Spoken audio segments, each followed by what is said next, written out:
Well, hello, everybody. 2026 and Chat with Al is back. How many people will show up? Who knows? Who gives a shit? What I'm here to talk about is whatever's on my mind and your mind. But I have to say, I am loving. First of all, Happy New Year to everyone. Hope all is well. Happy New Year and beyond. Go Patriots. First, I'd like to say, may 2026 be better. Even if you had a great 2025, be better than 2025. All right, that being said, I would like to say I'm really enjoying the Action PC Baseball 2026 version. As I'm down in the bunker here, my confined space in the bunker. Jim L, hope all is well. Good to see Jim L. I'm really enjoying Action PC 2026 manual entry. I'm finding it a lot of fun with History Maker Baseball and APA Baseball. The many different ways you could use it. Right now, what I'm doing is I'm basically taking snippets of PDFs. And with APA, I made my own PDFs. I just scanned my APA cards with the printer. And it's a lot of fun. I like the manual entry. To me, it's the easiest manual entry that there is. I tried a couple other ones. There's quite a few out there, so pick the one that's best for you. I just know Action. I think I like what I like about the Action PC manual entry. It's drop-down screens. That's what I like best. There's other ones. You're punching in numbers and stuff. You're typing. You don't have to do that with Action PC. Again, pick the ones that you like. Hell's Kitchen, baby. So I am enjoying that. And it's fun trying to figure out. I was like, well, how can I get the cards into the game? And I was like, Epiphany. Just pretend they're photos.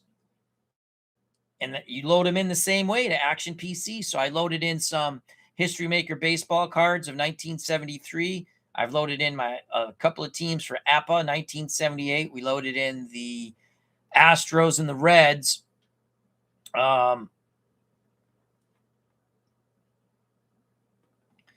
As Jim L and I are having our own little conversation here. Yeah, I loaded up the Astros and the Reds. It's a lot of fun. I'll check it out to see how well it works. And you don't have to do that, but you can roll your own dice, and if you have a laptop, it's a wonderful way to keep the stats and very easy to use. What I like about it is once the stuff is in, I mean, if you're just rolling your dice and looking at the cards and there's no writing. I still play a lot of tabletop baseball with pen or pencil and write out the lineups, but I kind of like doing the Action PC manual entry when it comes to streaming. I think it looks a little better. We'll see how it goes. People are fickle.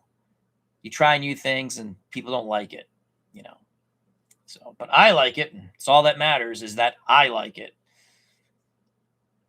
Other than that, I picked up a few more seasons of APA on eBay. Have I gotten you eBay items? Yes, Jim L. I have. 1971 APA. Picked up on eBay. Excited about that. I think that's going to be it for my purchases for a while, as I want to start playing stuff. I've also picked up from APA Company itself some Super Bowl teams, and I'm very excited for the new Action PC football manual entry, and we'll figure out how to use that for streaming purposes. Action PC Dave Cook has had a lot of good sales as always during the Christmas season. He has the best of the 80s football available for free download. If you have the football, any version of the football game, best of the 80s teams. Is that the New England Whalers jersey? No, this is the Springfield Indians. I got this out of Springfield Falcons. I call them. They should still be called the Springfield Indians. They went from the Falcons to the Thunderbirds. I got the bought it at a Springfield Thunderbirds game in November, which was a lot of fun. I had not been to a live hockey game, a professional live hockey game in a while. It was a lot of fun. They won 1-0, and well played, hard hitting. It was a good game for the Springfield Thunderbirds. Patriots. I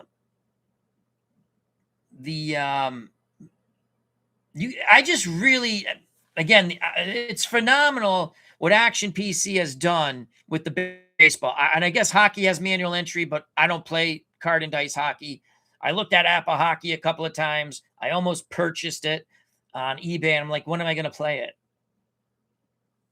Tebow had a fun video that he loaded up today. You know, we buy stuff, we don't play it, basically. You got to start playing the stuff you buy. And Lord knows I've been collecting. Our good friend Tim has joined us. TribesFan879. Please check out and subscribe to that channel. As he says hello to everyone. Happy New Year to you, Tim. I don't suspect we'll have a lot of people here as other streams are going on, and that's cool. I just want to do a chat with Al. I'm going to do chat with Al's. My patience is worn thin with, don't stream against people. Well, I'm going to do what the fuck I want, part of my language, and they'll do what the fuck they want, which is fine. But, so, Mr. Wrestling, how you doing? Kenny Castro, how you doing? But yeah, I'm really liking the manual entry for Action PC. I like that I can use Appa and History Maker Baseball. It just makes it much easier. Lav44, Happy New Year to you, my friend. It just makes it much easier once you load stuff in. It makes it fun. It makes it like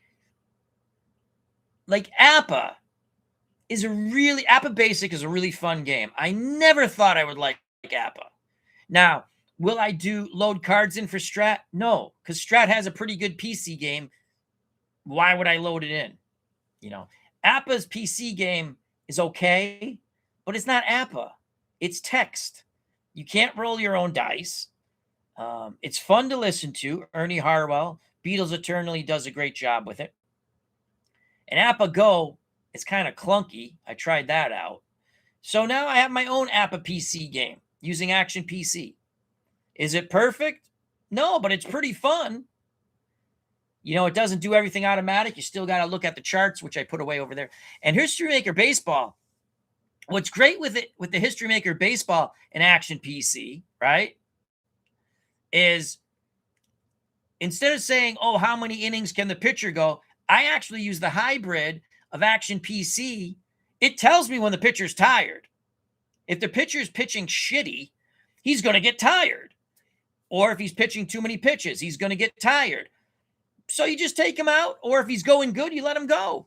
To the chat, we have people saying Happy New Year. That's always good. Jim L says, Appa Tabletop is the best for me. The basic game is phenomenal. I still don't know how it works. I mean, I know the formula, but how they created that formula is absolutely phenomenal. It is absolutely phenomenal. And the 3 baseball games I play the most, Stratomatic. I love Stratomatic, card and dice, makes everything nice. I love Appa, which I never thought I'd like. And I enjoy History Maker Baseball. Those are the 3 I play the most. History Maker Baseball is just different. It's just storytelling. It's something about when you go, is the guy a sad sack? And you're like, no, he's not. You just, pitcher, batter, and then the third one, I forgot what, then the third result. Play has a very unique way of doing sports games. And again, I thought I would never play sports games. I own second season now. I own my favorite's the golf. I love the golf game. We're going to put some of that back up on the channel. I love History Maker Golf. Soccer's fun. I have to play it more. And what happens when you don't play a game and you want to play it and you pull it out, you're like, shit, I have to fucking relearn this thing again. I swear a lot. So if you don't like it, sorry. It's me. Think PG here. I talk about everything. It's true. All right. In the chat, we have Ken says hello. We have Jim L. Tribes fan. Mr. Wrestling 2. Mr. Wrestling 2 is everyone's smart, but he does a lot of unique things with an Excel spreadsheet I wish I could do. So basically, again, for Action PC Baseball, it's a helper, the manual entry. You can play seasons. Again, the problem is, not the problem, but like with APA, 1978, which I bought off eBay a while back, 26 players per team. Now, some players are on, different, they get traded, like Joe Ferguson and Metzger. Metzger was in with the Giants, and Joe Ferguson was in with the Dodgers, so I just took him out and I put him in. I'm not big on as played. You can't really put in all the APA cards because you don't have them. At least I don't have them. So like with History Maker Baseball 1973, 24 cards carded. When I did 73, I just made every team, the amount of players you can have is 24. And as I put them in, these are the players you can use. I got rid of all the transactions. So whatever team they're on, that's what they're on. Now, what I think I'm going to do with the manual entry, I don't think I'm going to play full seasons. I'm trying to figure out, and I know you can do it in Action PC, to condense the season, make it like play everyone best out of 3, or, three game series, and then move on from there. But I really do like the manual entry. I'm looking forward to the football game and playing APA with that. So hats off to Dave Cook. And for the people who think, I had a comment one time that I totally did not agree with. I left it up. It wasn't rude. Just person didn't like Action PC games, thought they were a money grab. You who made that comment, you're entitled to opinion. You're wrong just because you don't like Action PC games. That's fine, but you're wrong. Action PC has tremendous sales. Action PC, you don't have to buy the new version to get the new season. Stratomatic, you got to buy the whole new game and you get the new season. And they really don't upgrade jack shit. And I like Stratomatic. And I will be getting Stratomatic PC Baseball so I can have the 2025 Red Sox. Because Crochet was phenomenal. PC Replay Baseball is fun. I play that a lot, but it's not card and dice. It's card and dice ported to the PC. That's fun. What's another fun game is the Skeeter software, the APA, the Skeeter software for APA. David Zielinski, how you doing? Hope all is well. Skeeter software is a fun game. I haven't pulled the trigger on that. I keep playing the demo, but that's fun. And I think that's probably going to go on the back burner now, for me at least, because I can play APA using Action PC Baseball. And I still play Action PC Baseball. For PC games, that's my favorite. Out of the Ballpark, to me, is slipped. And I didn't play a lot of the 2026 version.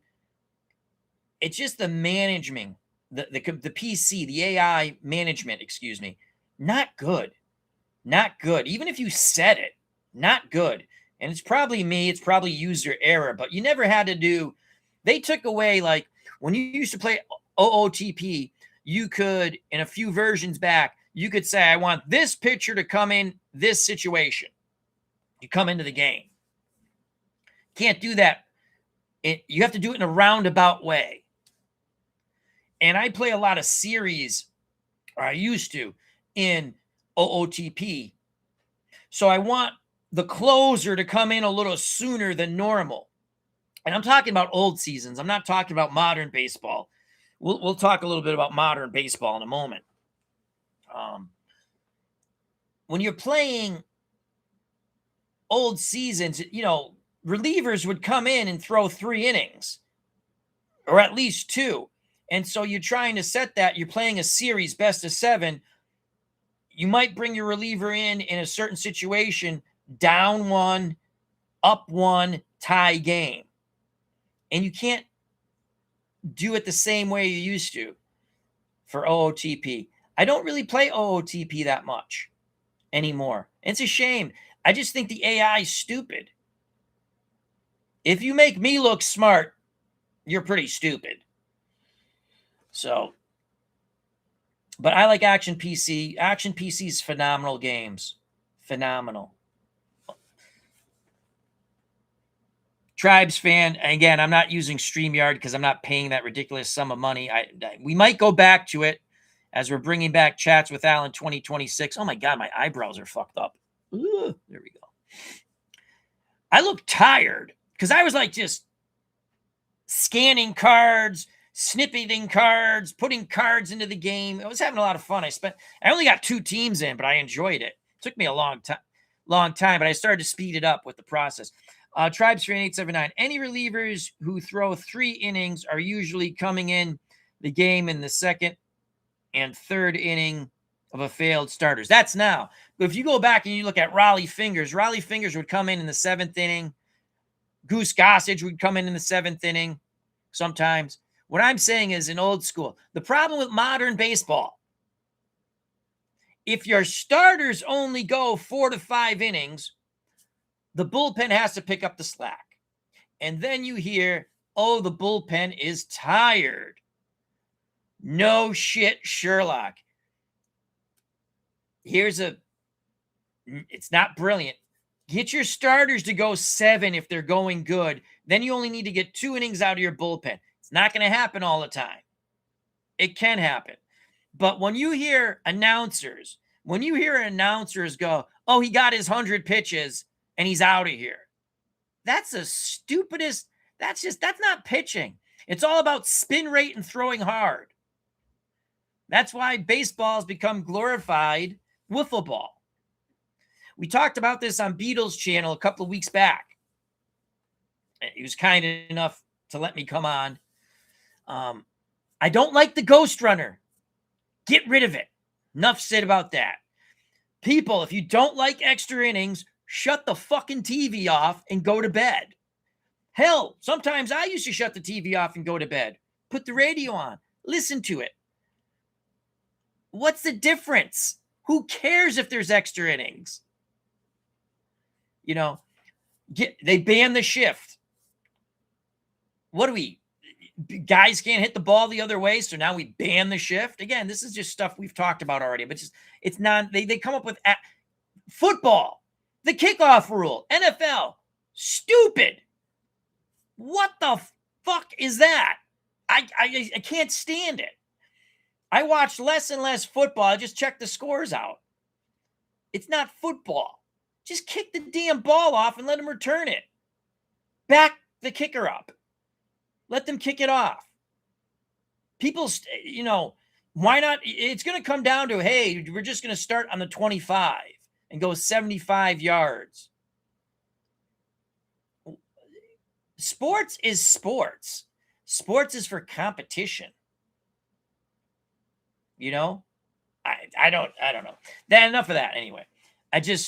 Hockey, at least hockey is still pretty much hockey, except the asinine shootout. That's another thing.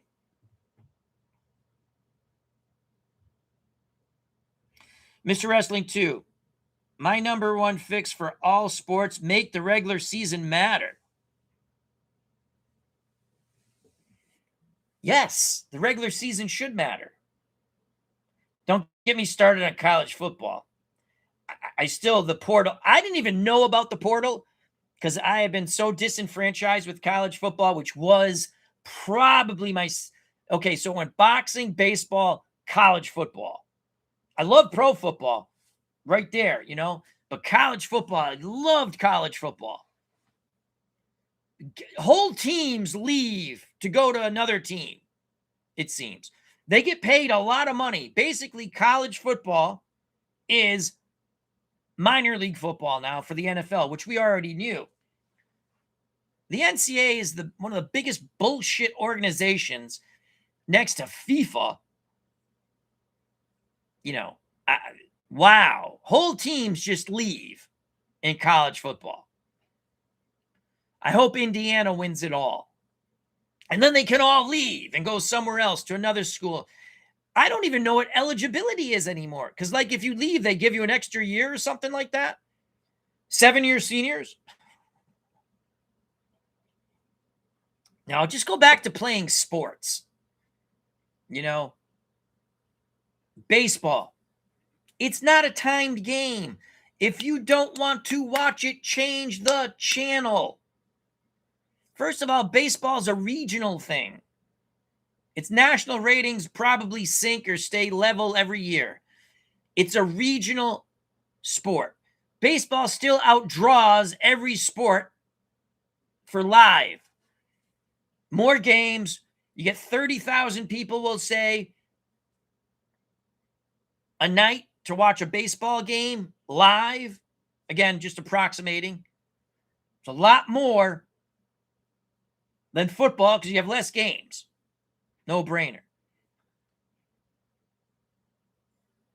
The TV, unfortunately, not even, it's sports in general. Sports is just leaving TV. Sports is going to streaming now.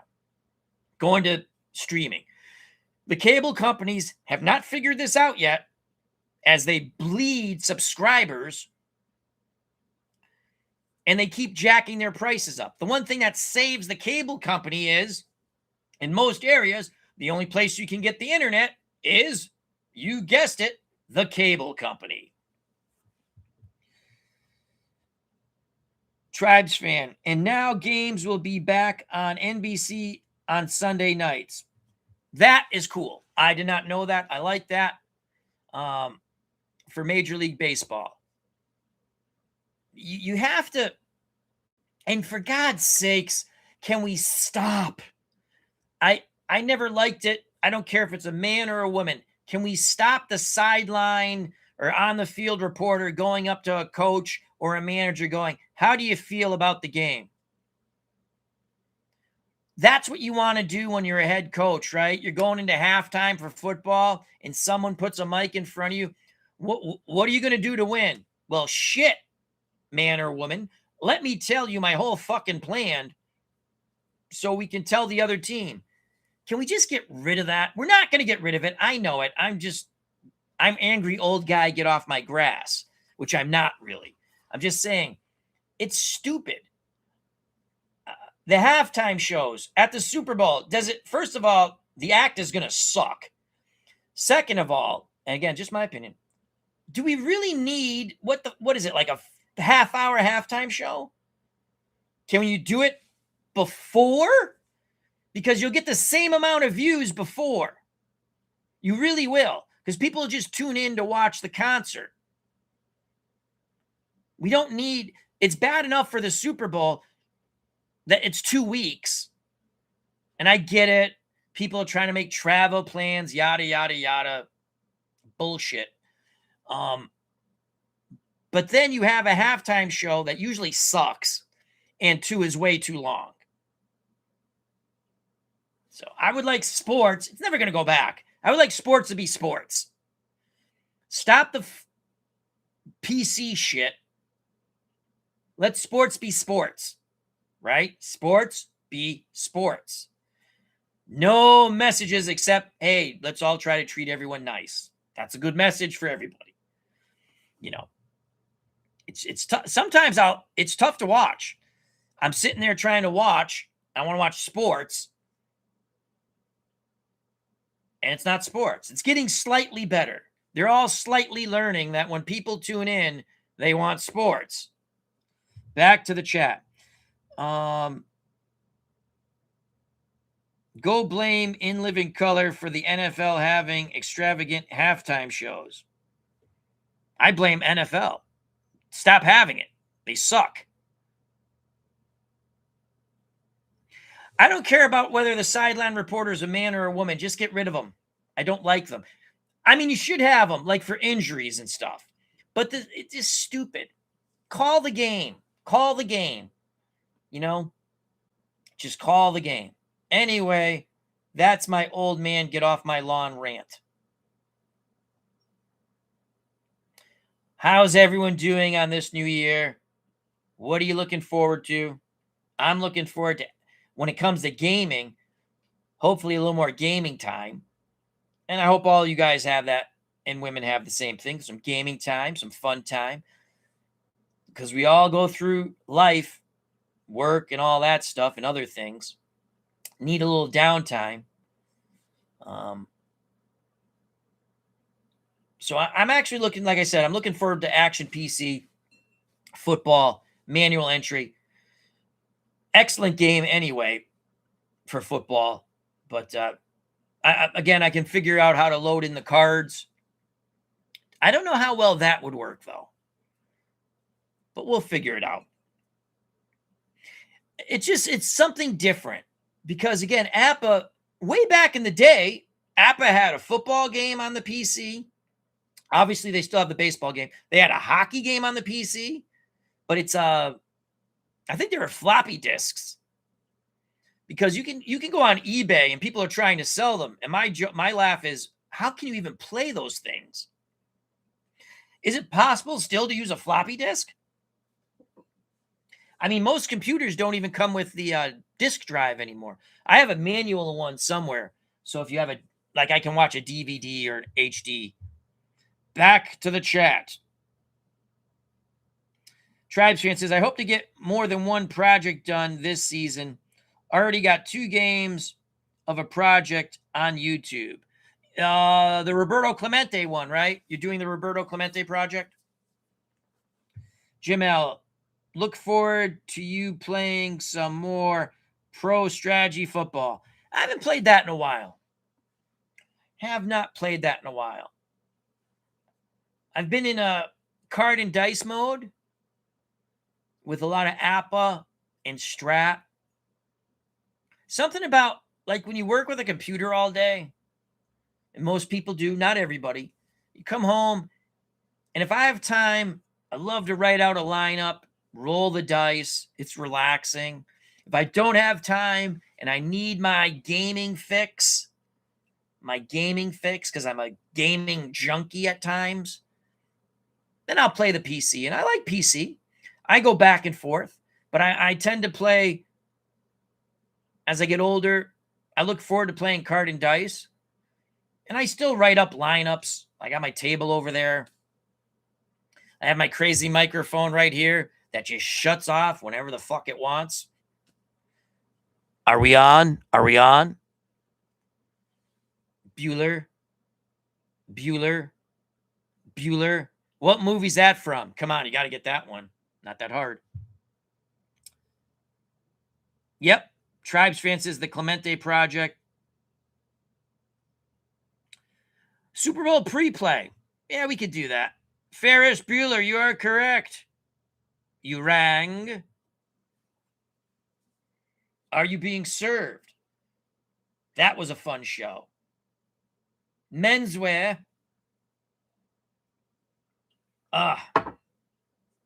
Anyway, yeah. So I'm looking forward. I want to see how I can use APBA football with the new Action PC football manual entry. The thing with football is the timing. So what I'm looking forward to, I'm not lined up properly. I think I got to move this way. The problem is I don't have my glasses. Should I put my glasses on? Let's try that. And then I can lean back. Ugh. I got to do the old guy thing. I got to do this, but I still can't see the chat from here. So I got to lean forward. The problem with, not a problem, but when you play a card and dice football game, it's the timing aspect. So what I'm looking forward to the most is I'm hoping that, and I could be wrong, with the card and dice manual entry for Action PC football, it'll keep the timing. You know what I'm saying? I'm hoping it does that. Like if it's a run of 15 yards, X amount comes off the clock. That way there's no timing. You just roll your dice, call your play. I'm going to be interested to see baseball, is probably the easiest manual entry, I would think, right? Especially the way Action PC did it. Drop down screen, bing, bing, you hit the thing, boom, it's done. Football going to be a little different. I'm going to be very interested to see how they do football. I would assume you click on, say, if it's the running back, you would click on the designated running back and maybe go +3. You know, like say if it's a 3-yard gain. If it's a pass, you'd probably go quarterback to the wide receiver and then punch in how many yards, drop down. Maybe that's the way it's going to get done. It's going to be a little different. I would hope they use the same drop down screen engine. Because, I mean, again, if I'm looking at football for Action PC, if I'm the way they did baseball, I would think like if the quarterback throws to the tight end for 10 yards, I would think you'd go something that designates complete pass, probably click on quarterback, and then click on, or you just click on the tight end and it goes quarterback, tight end, click on the yardage, 10 yards. And then maybe you have to designate if it's a first down or not. So it's going to be interesting to see how they do that.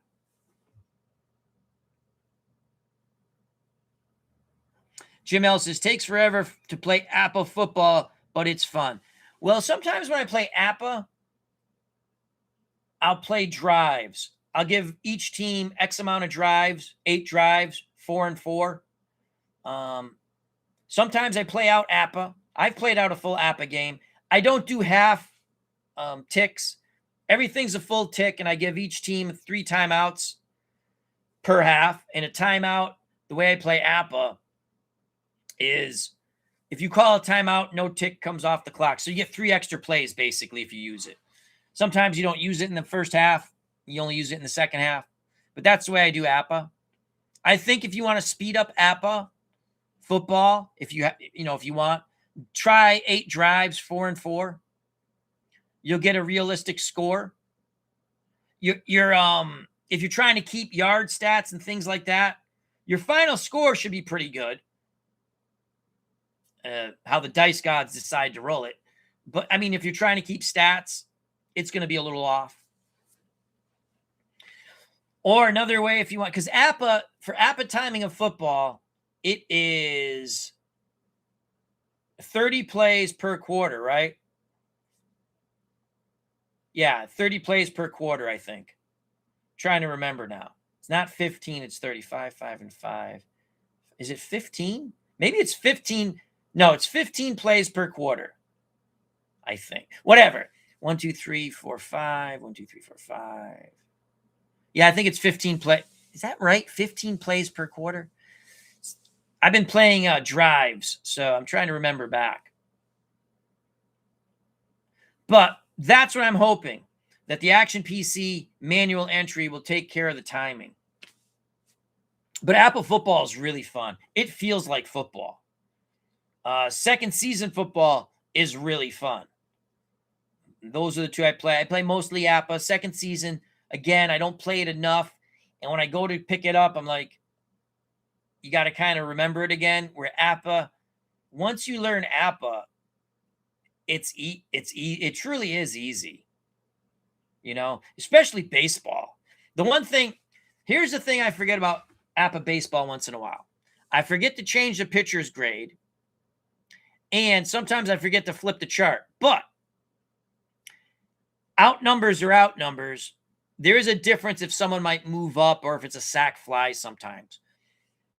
That's it. But yeah, APBA baseball is phenomenal. Basic. I don't do the master game. I don't want to learn the master game right now. If I want to play something a little more, I play Stratomatic Advanced my way. I have been fiddling with the Stratomatic Super Advanced Stealing. I like it. I just don't know it well enough, but I really do like it. I like how you have to roll to get the jump. And if you don't get the jump, there's a different roll for the stolen base than if you get the jump. Mr. Wrestling 2, 15 per team a quarter, about right. Yeah. So, but Apple football is phenomenal. I have the old boards too. I picked up the old boards with a bunch of old seasons. The old boards are like huge. And they have like the screenplay, the draw. That's really more for if you're playing against somebody. But I do like the other unique thing with the old boards is they have separate columns for the first, second, third, and fourth quarter. So if you have like it's a B offense, you have the first and third quarter, and then you have the second and fourth quarter. So there's like mini columns within the columns.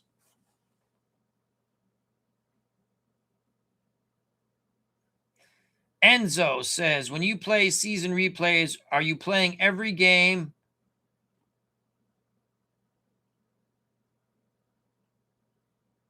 The home team, you play versus the AI manager, or are you playing one team? Well, when I play a season, I play it on the PC. And when I play a season, a baseball season, my normal thing, Enzo, is I play as the Red Sox and the Mets. I play as the Red Sox in the American League, and I play as the Mets in the National League. We just went through the 1970 season. I haven't done the playoffs yet because I don't know if I want to expand the playoffs to get the Mets and Red Sox in the playoffs. But you want to talk about heartbreaking. The Red Sox still lost to the Orioles by 10 games. We were 10 games better than what the Red Sox actually did. And it's just math. What I do is give me the lineup. I'll use the lineup, the players who played, but I'm going to adjust the lineup. And every once in a while, I might stick a different player in there. Just going to do something different. The Mets overachieved also, except we sucked in September. At one point, the Mets had over a 10-game lead. We lost to Pittsburgh, who actually did win 1970. I think they won the division. They lost out to Cincinnati. Cincinnati loses to Baltimore in the World Series. Baltimore played the Twins in the American League Championship Series, I think, in 1970, in reality. But we got to the final day.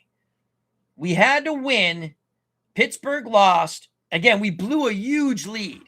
I pitched Tom Seaver again. Tom Seaver had 19 wins. I couldn't get the 20th win for him, but I pitched him on short rest. And all we had to do was win. No, I'm sorry. I pitched Tom Seaver the next to last day. He lost. We pitched. Oh, what the hell's the guy's name? McSomething. Not McLovin. What movie's that from? McLovin. Let's see if you guys got that one. Funny movie, by the way. You chose the name McLovin. McMurtry, I think it was. I pitched McMurtry. McAndrews, that's it. That's it, Enzo. I think he pitched the last day.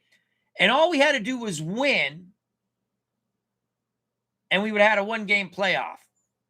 We had the lead. We blew the lead. We lost. So Pittsburgh came all the way back and won the division by one game. So we overachieved with the Mets and the Red Sox. Not that I'm brilliant. I'm not. I just use math. I adjust the lineup.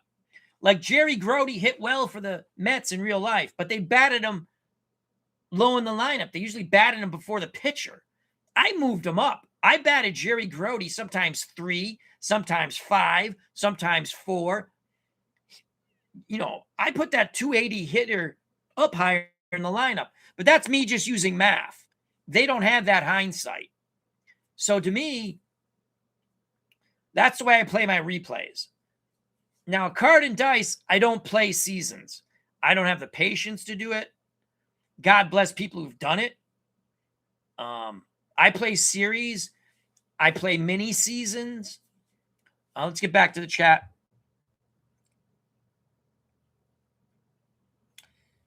Tribes fan, our good friend Tim. For a movie that was super bad, you are correct. If you have not seen Superbad, highly recommend it. Extremely funny. Extremely funny. Joseph McAndrews. I think it was. That's who I pitched. Anyway, I haven't done the playoffs yet because I kind of want to do expanded playoffs. If we do expanded playoffs, I kept looking at it because there's only 2 divisions, right? So I guess I'd give the division winners a bye. You take the next 2 teams, they play each other, and then move on from there. I don't know. But again, if we do that, that's strictly on the PC. And it's a game, so play it the way you like, right? If you want to get your team in the playoffs and they can make it if it's expanded, or you could just take the top 2 teams from each division. Obviously, the division winners. So it was Pittsburgh and Cincinnati in the National League in my Action PC 1970 replay.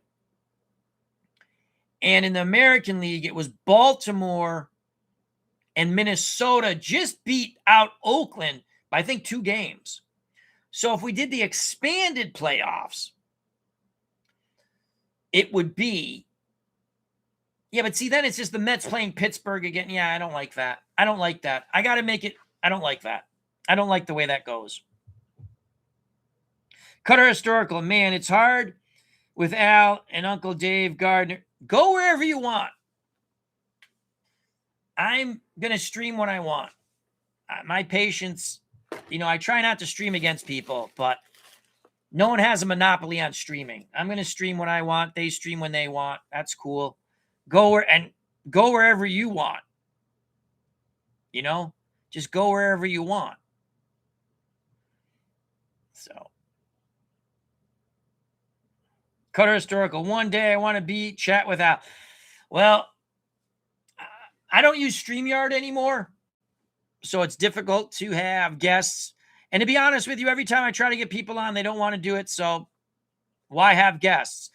Back in the old days, I used to be able to get people on. We had fun. We talked about everything. We laughed. We joked around. No one likes to laugh anymore. No one likes to joke around. Everyone's way too fucking sensitive. Go back and watch the real old chats with Al, with Ron Juckett, myself, Chris from Delaware. Dog, who was probably one of the smartest people I've ever met through the YouTube community. Phenomenal. IDJ. We had Comics with Bueller. We had an eclectic group of people who used to come on and have fun. Things change, and that's fine. I don't like to do a standard chat. Big Paulie used to come on. We had a lot of fun just shooting the shit.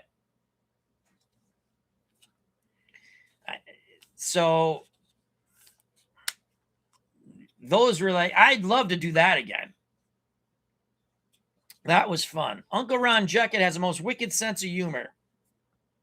Chris from Delaware, unbelievable singing voice, unbelievable voices in general. Like he could do Kermit the Frog. We gave Kermit the Frog a drug problem, a gambling problem, and a hooker problem.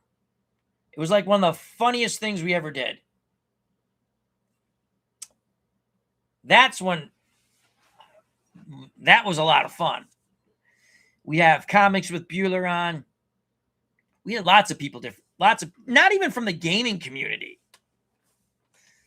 It's just, you go out and have fun. We just had a lot of people. We used to talk about like TV shows, everything.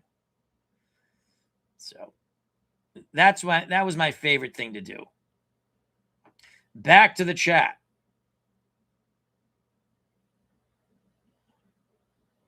Hfield 07. Ron is hilarious. Oh my God. Ron would tell stories you never thought would come out of Uncle Ron's mouth.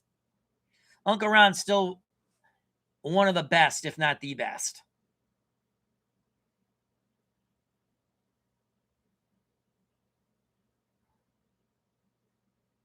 Joseph says, what happened to the other guy? Earl. You talking about Earl from Delaware? The Phillies fan. He streams once, or he streams once in a while still. Alternate History 100 giving us the SATURDAY, right? SATURDAY, right? That was a Scottish group. Yeah, Earl from Delaware. He streams once in a while. Things change, though. You know, you don't have the same. The Bay City Rollers, you got it, Cutter Historical.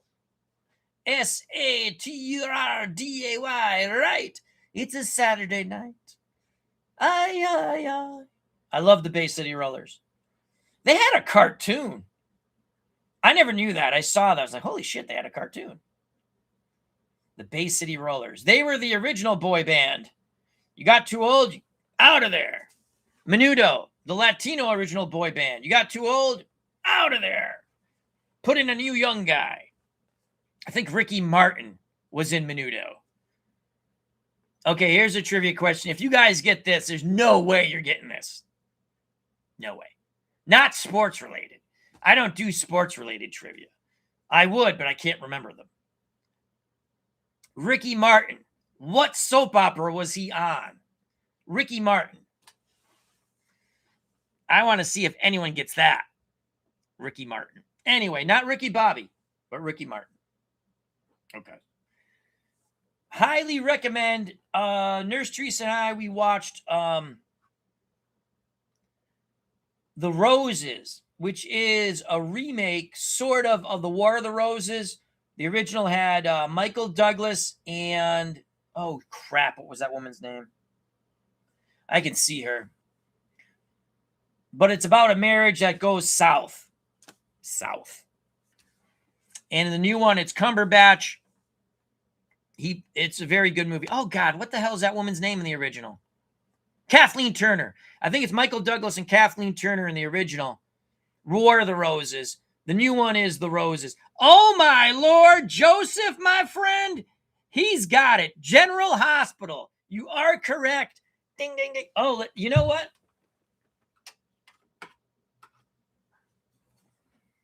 I've been waiting to use this. All right, Joseph. Yes, sound effects. Pull my finger. I'll give you another sound effect. I'm kidding. I'm not going to do that. Joseph with General Hospital. That is good, Joseph.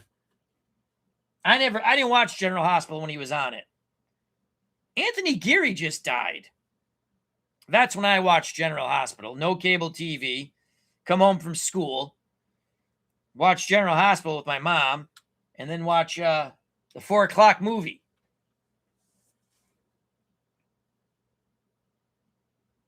Enzo. So, in your season, you're playing 162 games of Red Sox and 162 of Mets. Other games are autoed. Correct. Well, the seasons I play, Enzo, the Mets and Red Sox don't play. Good question, though. If they did play, I would play as the Red Sox. So if it was like interleague play, I would play as the Red Sox. Or you could auto sim them, but I would probably play as the Red Sox. As Joseph says, he was a bartender. Speak of the English, Al. Ricky Martin was a bartender, if I remember. H Field 07 says, my aunt used to watch General Hospital. Alternate History 100. Suppose the Bay City Rollers picked up their name by throwing a dart. Supposedly, the Bay City Rollers picked up their name by throwing a dart at a map of the USA. But man, if they had just been a little bit off, the dart would have landed in Canada. Oh, Canada. Yeah, the Bay City Rollers. They had like 2 big hits in the U.S. I know they had other big hits. I just remember the SATURDAY. Great song. How can you go wrong with that song? Running out of Java. Anyhow, a little rusty. What's on the mind of the chat? Oh, crap. Let's see who's winning the football game. Bring this over here. Seattle and San Francisco are playing tonight. 10:28. Oh, they got to be in the second half by now. Let's see. Oh, those are ugly uniforms. Do you see those San Francisco uniforms? They're black. God, they're ugly. You deserve to lose. Seattle's up 13-3 with 7:11 to go in the game. Now under 7. Seattle with the ball. Wow, those are really ugly uniforms. Why would San Francisco wear those god-awful uniforms? Well, to sell a few more fucking jerseys, most likely, right? They are ugly. Oh, Tampa Bay came back and beat so Tampa Bay wins the division. They beat Tampa 16-14. Were they ahead?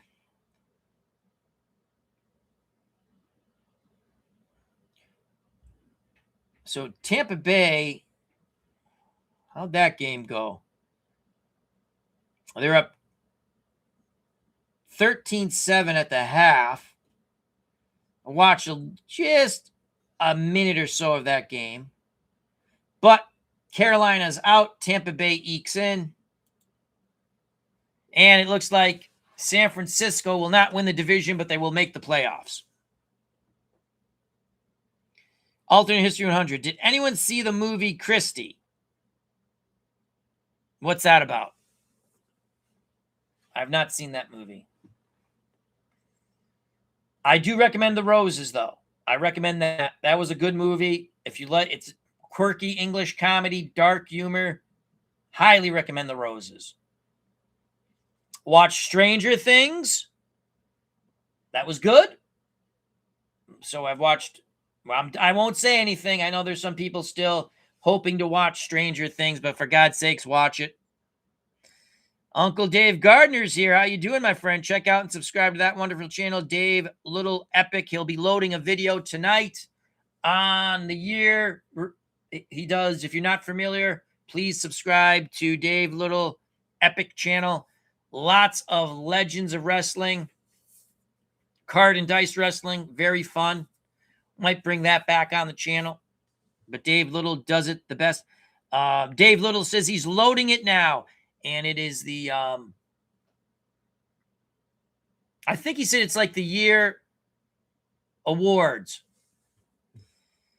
Arnold Hunter, this chat is for you, my friend. Finally, a chat for Al.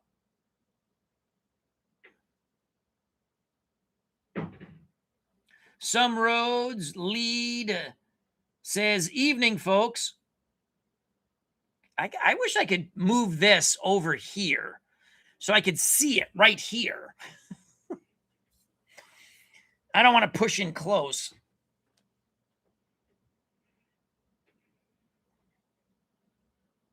Dwayne Mart's YouTube network. Check out and subscribe to that channel. Dwayne, do you have Action PC Baseball 2026 version? Just curious.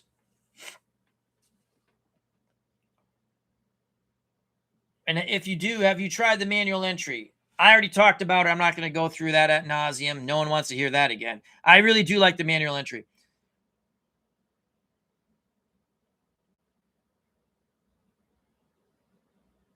Razzo says, hey, Al, when are you getting back to your 1976 Strat tournament? I've been playing it offline.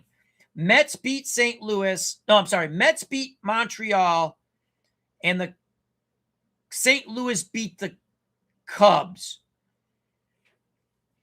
I've been playing that offline. We might go back to it when we get it down to the Final Four. The views just went way down. No one was watching it. And again, I really don't, it's not about the views, but I can play it at my leisure offline. But I do want to finish that. That was fun. It's tough. Man, any tournament I play with the Red Sox, they get bumped out right off the bat. I'm like, oh, they weren't that good in 76. That was a big drop off in 76 for the Red Sox. Huge drop off. 77, very fun team. Here's something. What are some of your favorite teams that you like in baseball or football that didn't win a championship? But my God, like that seven. I'll tell you a couple of my favorite Red Sox teams. 1977, they could mash the ball. Pitching, not so good. They lost a division by 2 games. 1988, Morgan Magic, Red Sox. Love them. Those are like a couple of my favorite Red Sox teams. Obviously, I love 2004. Down 3-0 to the Yankees, and we don't have to listen to 1918. Yankee fans, I love you all, but can't say that shit no more. 2004, you guys choked. And the Red Sox helped you choke. Football, 1988 Patriots, when they finally let Doug Flutie play a bit. 1976 Patriots, phenomenal team. Those are my couple of my favorite football teams that never won a championship or a playoff game. Obviously, I love all the Super Bowls with the Patriots. Oh, 1981 Giants, when they made the playoffs, they beat the 81. Was 81 the strike year? No, 82 was a strike year. So 1981 Giants. Phil Simms gets hurt. Scott Bruner takes over at quarterback. They trade to get Rob Carpenter from Houston. They beat the Eagles in a wild card game. Went to San Francisco. And they gave the 49ers a tough tussle before they fell. Let's go to the chat. So the question is, sport, doesn't matter what sport.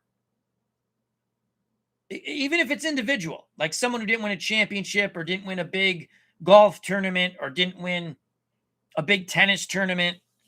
Oh, cards just went flop. Hold on a second. Put these down here for a second. Let's go to the chat. Let's see what we got here. Dwayne Marks, haven't got the 2026 version yet. Well, again, I'm not telling anyone to buy anything, but manual entry is phenomenal for that. But you use the digital diamond baseball. You do it very well with that. I never could get the little nooks and crannies of it, but you do it very well with that. Dwayne Marks, the only thing I did like is not being able to put the board game ratings in action. I know.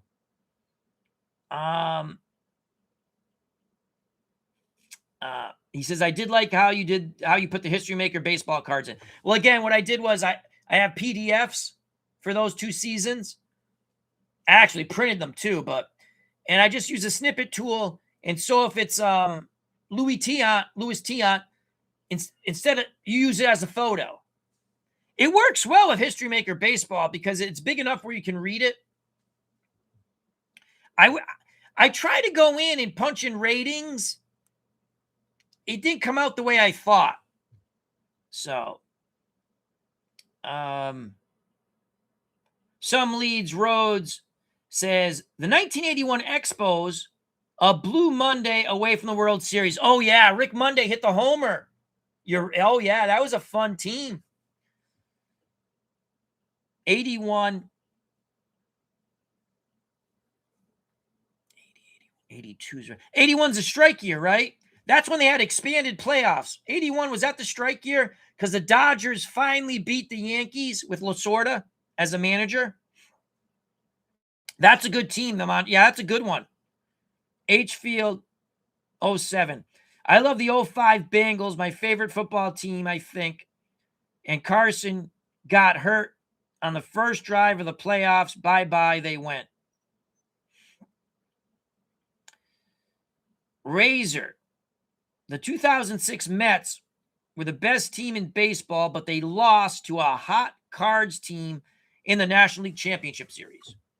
Ken Castro, 1964 Phillies, one of my favorite teams to play. Alternate history 100. 1981 was a strike year. Okay. Joseph, as with every new set I get, I play the World Series winners against every Major League Baseball team one time. This means the 70 Orioles are facing the ace on every, I think he means team, through 8 games. So right now the Baltimore Orioles are 4-4.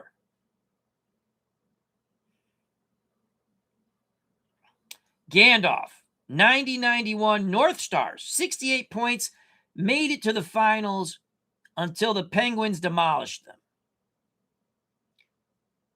Hfield 07, talking to Joseph, he says, that's a pretty cool way to break in a set.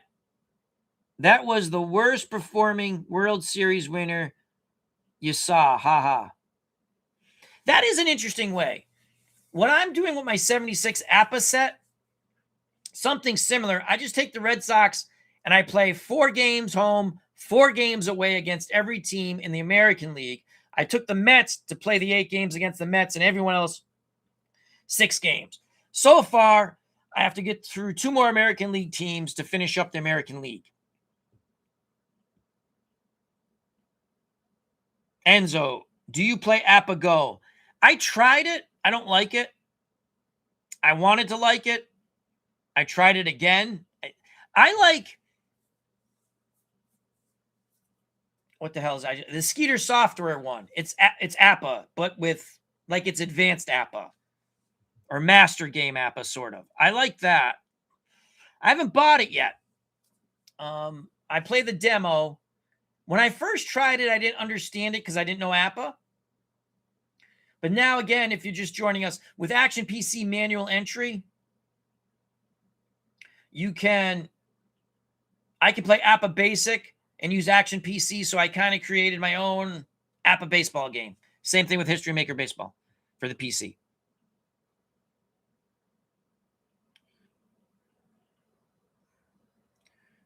Some roads lead there. Says 1981 was a strike year. Reds got hosed. Best team, best combined record. Yes. The Reds should have won the West. I believe the Cardinals would have won the East if you combine the records. Oakland would have won the West. And I think it would have been Milwaukee in the East. Both Milwaukee and Oakland did go to the playoffs in 81. Oakland beat Kansas City best of 5. Yankees beat Milwaukee in the best of 5. And then Yankees swept Oakland 3-0 in the best of 5. Went on to play the Dodgers. Dodgers beat them. I think the Dodgers beat them in 6. Arnold Hunter, 1988 New York Mets. Phenomenal team. So, 1988, Red Sox, Morgan Magic. Red Sox make the playoffs. They go against Oakland.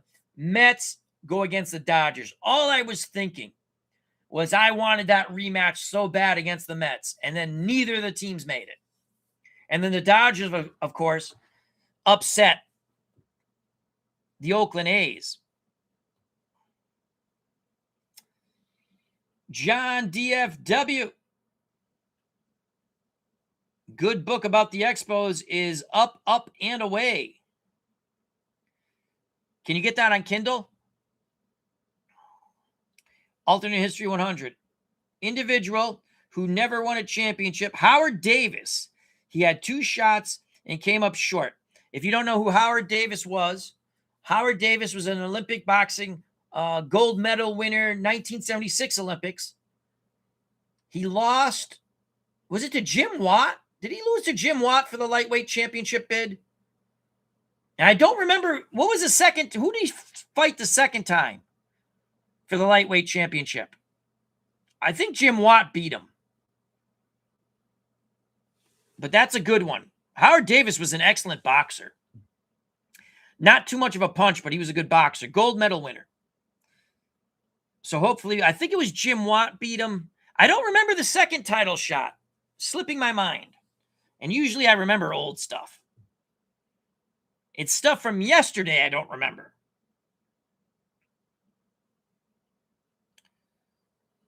Some roads lead there. Thanks. He's saying thank you to John about the book about the Expos.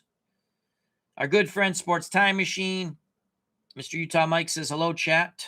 Check out and subscribe to that channel. He's been doing a lot of Hafner football. He had a college game. Mike, did you create those college teams? BYU? You had BYU playing somebody. I listened to a little bit.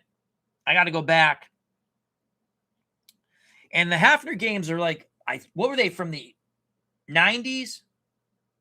Were the Hafner games from the 90s? Very basic animation, but they're fun. I've never played them. I know there's a thing you can play the old games. You got to download something, but they make logical sense. And if you can call a good game, and Mike calls a good game, it has a little X and O animation, does a good job. Dwayne Martz, 1983 Braves took down the T Pert in the outfield, and the Dodgers came back to win the division. Murphy's second MVP. So that's one of the teams he likes that didn't win a championship. Gandalf, one cool option on Action PC manual entry is you can let Action PC handle the runners. Oh, interesting. I did not know that. Additional errors, rare plays, and more. I kind of like this idea. Oh, that's cool. Gandalf, what I do, I didn't know that. That's cool. What I do is I help, like, especially with History Maker Baseball and even APA, it's going to tell me if the pitcher is fatigued. Now, if the pitcher is fatigued, but he's throwing a shutout and it's old school baseball, I let him go. So I like that. I kind of use a hybrid, which is for the pitcher fatigue. That's kind of cool. I did not know that. Thank you. John DFW says the book is on Amazon Kindle. Yes, I think. That's cool. I have to check that out. Alternate history. Davis lost to Jim Watt and Edwin Rosario. I couldn't think of that one. I knew he lost to Jim Watt.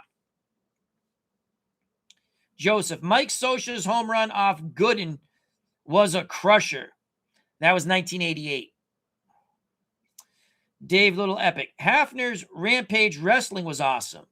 How did that work, Dave? Was it just text-based? As Sports Time Machine, yes, that wrestling game was awesome, Dave.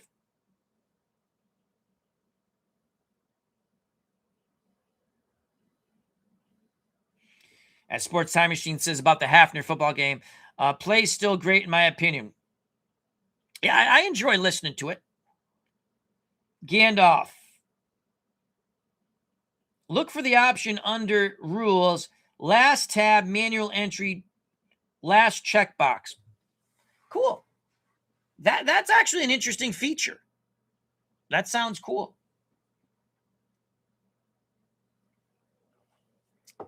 I'm trying to think some other teams. Oh, Boston Bruins. Pete Peters was the goalie. Early 80s. They lost to the Islanders in the... That's when they used to call it the Whales and the Campbell. The Bruins in the East, was the East the Campbell's conference? I think. I don't remember.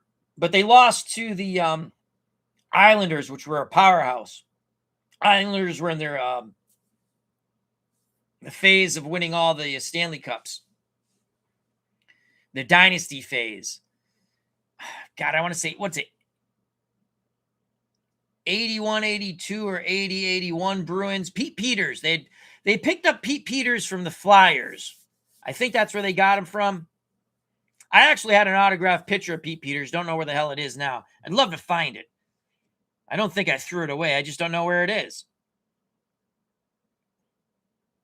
Sports Time Machine. The college game you listened to was my EXO NFL Challenge game. Yes, I created the teams. Actually, had Chat GPT create the teams for me. Cool. Dave Little, Again, that's Dave Little Epic. Please check out and subscribe to that channel. He says about the Hafner wrestling game. Yes, it was text-based. You could create your own wrestlers and get a full play-by-play printout after the match. I used to record my pay-per-views on cassette tapes and mail them to my buddies. That's cool. That's cool. That is cool. So, did they come with like real wrestlers, or did you have to create all your wrestlers? Gandalf says for football, it was the 1998 Vikings. You know what's funny? That was a hell of a team. Is that the team that lost to Atlanta? I think it is, because then Atlanta lost to Denver in the Super Bowl. Let me see. Let me continue to read. Yep, losing in the NFC Championship game. Gary Anderson never missed a field goal or extra point during the season. He missed a field goal to lose. I remember that.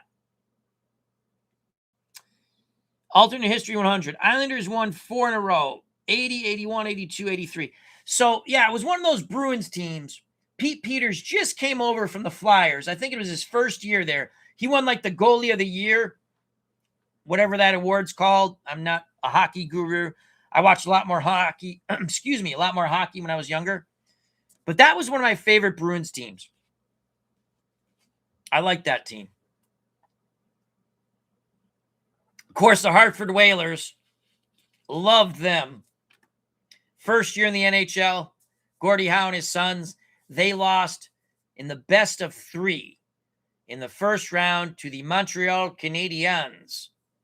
I think it was a best of 3 or best of 5. They lost in the first round to the Canadiens.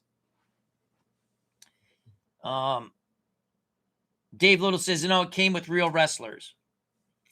I tell you the wrestling game that's growing on me is, let me just slide this over here because I can never remember the stupid name of this game. It's quite a good game. Obviously, I like it's Pro Wrestling Superstars. It's growing on me. I've been playing a bit of that. I just have to remember. The only thing I wish about Pro Wrestling Superstars, and it's a really reasonable price, thousands of wrestlers for free. I still play also Wrestling's Finest, more expensive. Thousands of wrestlers come with it. The thing with Pro Wrestling Superstars 2, I think it's 2, right? 2, yes. As I just move this over here. The thing with Pro Wrestling oh, you know what? That works out better doing it this way. Oh, that's cool. The thing with Pro Wrestling Superstars 2, I wish it would just put like the guy who scores heavier in a more logical sense. But when I play it now, I just like pretend. Well, it's all pretend, right? It's all pretend, all the games we play. They're not real. But it's a fun game. Really enjoy that. Todd B., how you doing? 1995 Indians, 100 wins and 44 losses. Is that the team that lost to Atlanta in the World Series? Oh, boy. That's painful. Jay Carlin, 412. Hopefully I pronounced that right. It's always been Sid Bream for me. So, Sid Bream played for Pittsburgh, right, Jay Carlin? Goes to Atlanta. I think I know the game you're talking about. He was slow as mud. He used to run like mud on his shoes, poop in his pants. And he scored the winning run. And I believe that he went to Atlanta, correct? Gandalf, I looked it up. Boston team was 82-83. Peters won. Yes, it has to be that year. Thank you, Gandalf. Because he won the goalie trophy, which is the Vezina. And I only know that because Gandalf told me. But yes, 82-83. And they lost to the Islanders, I want to say, in the semis. I know they lost them in the playoffs. Sports Time Machine. Pro Wrestling Superstar 2 is great. Comes with constant updates for free. Yes, it does. And I've been playing a lot of that on my laptop. Lots of fun. John DFW, 1992 National League Championship Series Game 7. Is that the Sid Bream game?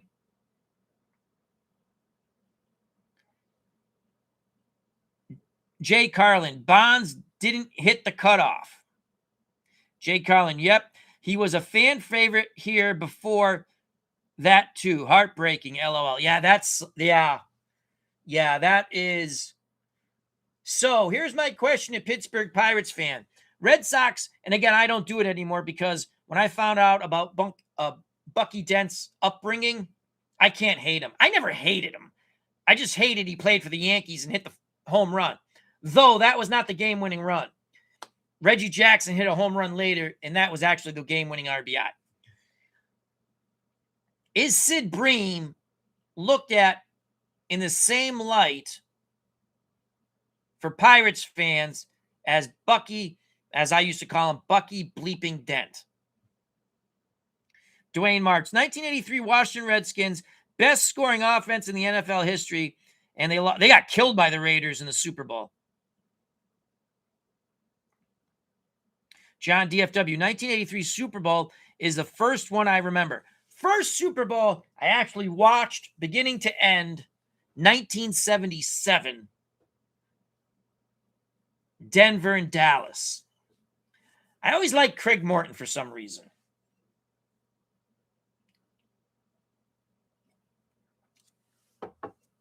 Another fun, here's a fun one. 1980 Cleveland Browns were a fun team. I always rooted for two teams in football. Always the Patriots, and then I'd pick another sort of team. And Cleveland was fun to watch, and Sam Rutigliano was the coach. The Cardiac Kids, they just missed the playoffs in 79. 80, make the playoffs, lose to Oakland on the interception in the end zone. That was a fun team, never to win a championship. Oh, San Diego, the Charger teams with Fouts, late 70s, early 80s, tremendous teams, fun teams. Now, I kind of like the smaller screen because I can move it over here and I can see the chat.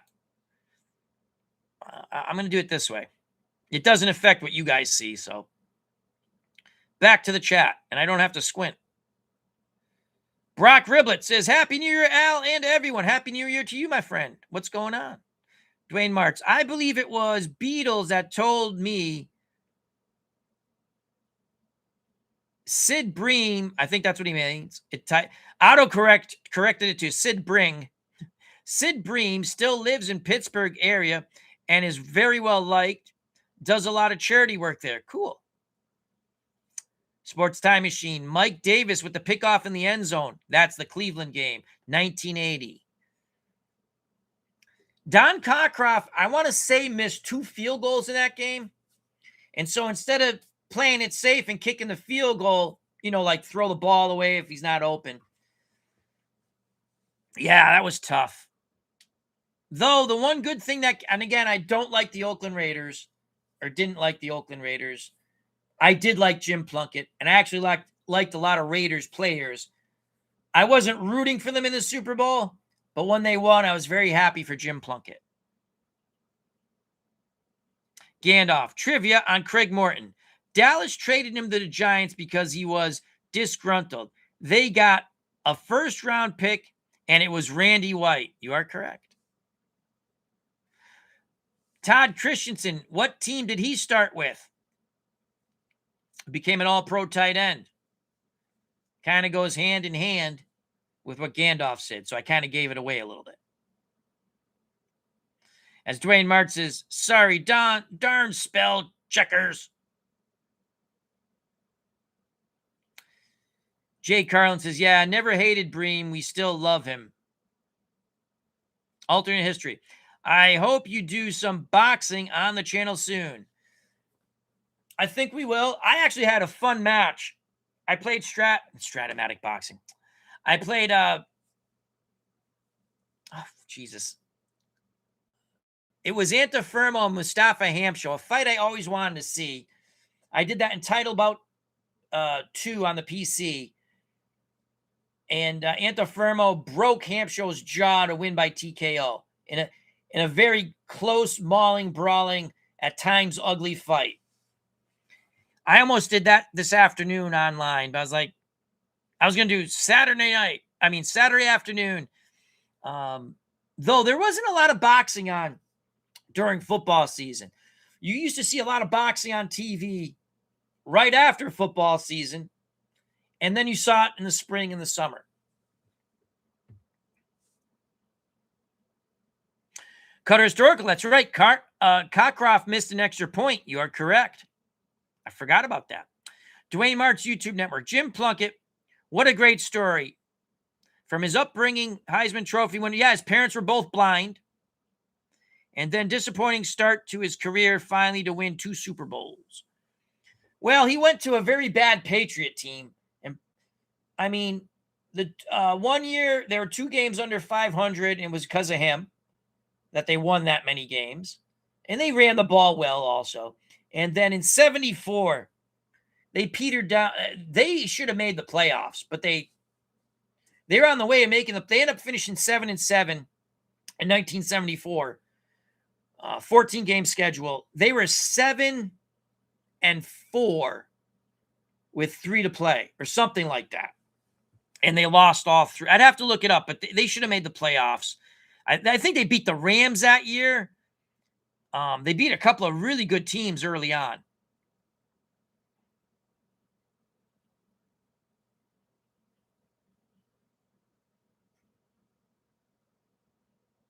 Gandalf. Al, have you ever played Data Boxing? My good friend loves it for the detail. Yes. Someone gave me a copy of the old PC game. I have it right here. It goes really quick. The cool thing about Data Boxing, you can do like 25 rounds, 50 rounds. Let me just click on it real quick. Slide that over there. But it's tough. I thought about just click start. I just want to see something.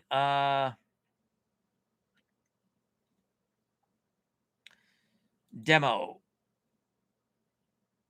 Shall we run? No, not that. Boxers. Select boxers. There we go. And let's just pick 2 heavyweights. Let's go non-champs. Let's go Buddy Bear. And I just want,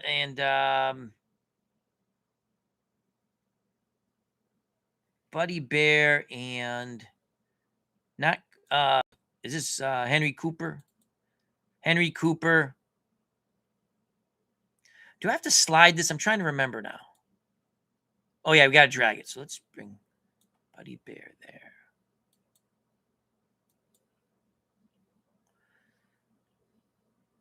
Click on boxer name. Okay.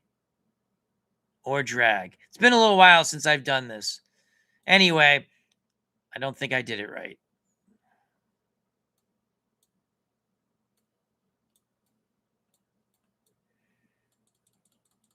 Okay. But what you can do,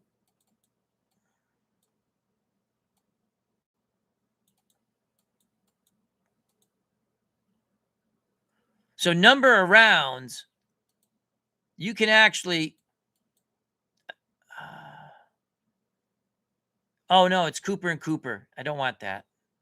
Anyway, you can go up to 25 rounds, but I think you can even go higher.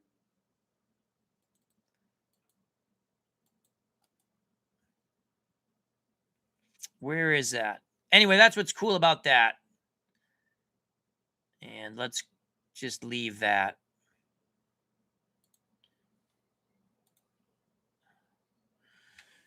But yeah, I've played Data Boxing. I thought about trying to stream it.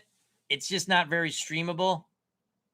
It goes quick. It's very detailed. It goes quick. So, but Data Boxing is pretty cool.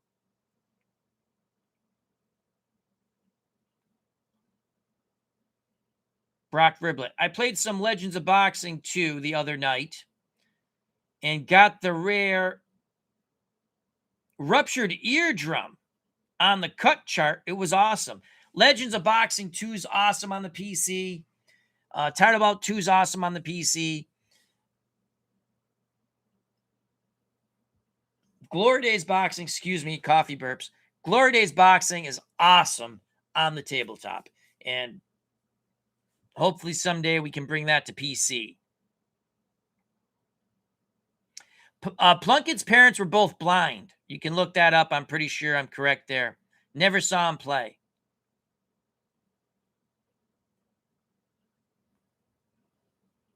Cutter Historical. Can't find it online. What, Data Boxing? I can't remember who sent it to me. And it's an interesting game.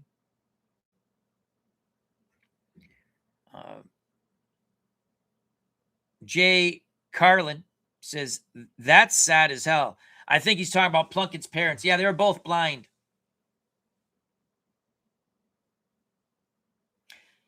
Alternate history. Brock Riblet. Can a guy fight on with ruptured eardrums? How does it affect the fighter? I think what happened? Was that a TKO? That'd be tough to fight with a ruptured eardrum. Talk about your equilibrium. I think the grossest thing, one of the grossest things I ever seen in boxing was Hasim Rotman got hit and like a knot on his forehead was just like insane how big it got. Vito Anafirmo, I think it was his last fight. Matthew Hilton like basically ripped his bottom lip off with a left hook or something. That was gross.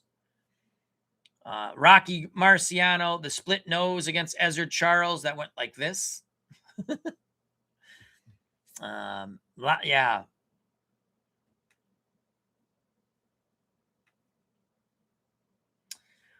Dwayne Martz, yes, Glory Days Boxing with the toe-to-toe feature makes it the best. It's very unique. The toe-to-toe feature is unique, very unique. The way Glory Days Boxing does it. Legends of Boxing also has a toe-to-toe. But yeah, Glory Days Boxing, again, Anthony Crooks, wonderful guy, wonderful game creator. The boxing game's phenomenal. So the next boxing we do probably will be Glory Days Boxing. I don't know if I'll be at the little table over there and hope that here's the problem when I do card and dice. I can't see if the mic's working. So when my mic, Magic Mike, not the wee-wee, Magic Mike decides to shut off, I don't know until there's no one in the chat saying anything or they're saying, hey, we can't hear you. Even if I do a mic check, it sometimes shuts itself off. I don't know why. Knock on wood, it's working. I'm doing a chat with Al. I'm in front of my PC. I can see it's working. I can see that it's working down here. When I'm over there doing card and dice, the PC's here. I'm using my phone to check the chat. And obviously, I'm not going to have my phone so I can hear because it would be really annoying. Al in stereo echo sound. I piss off enough people already. Brock Riblet, alternate history. It raised the controlled target number for the fighter and dropped their defense. Oh, so it wasn't a TKO. Interesting. Alternate history 100. I had a flooded ear and it made me really dizzy. I could have been knocked down that day by Punky Brewster. She grew up to be quite an attractive young woman.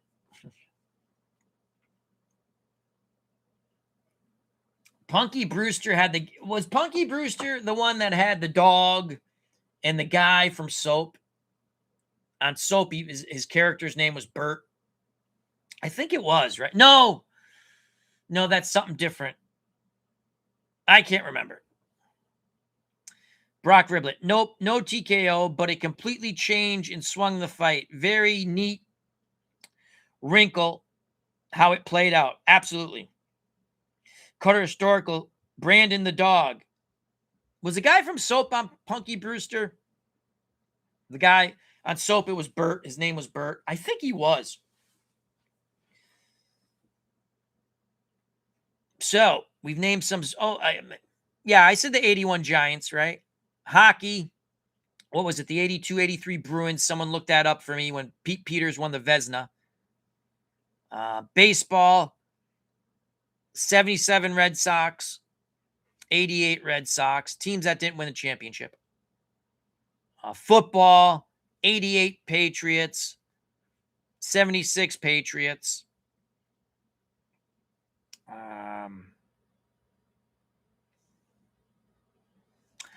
Basketball.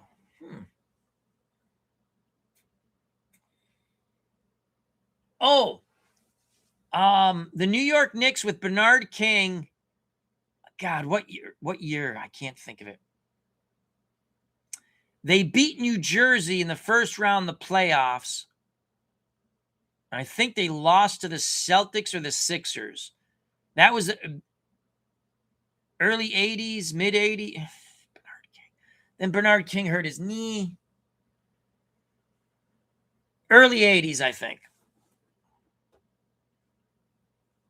Oh, so it was George.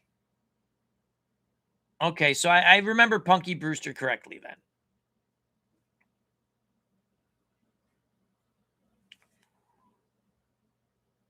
For boxing, I think Frank the Animal Fletcher, used to love watching him fight. Juan Domingo Rodan, used to love watching him fight. Both middleweights. And they never won a championship. Tennis, Tim Mayotte, he was from Springfield, Massachusetts. Good player. Think he got in the top 10, top 15. Made it to the quarterfinals at the U.S. Open or Wimbledon. Trying to remember.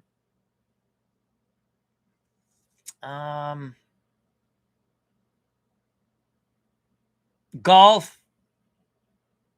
No, John Daly did win a major, though. I like John Daly. Greg Norman, he never won a major, right? Or did he find? I'm trying to think. I don't think he ever won a major. Chichi Rodriguez. Love Chichi. I know he never won a major. Love Chichi.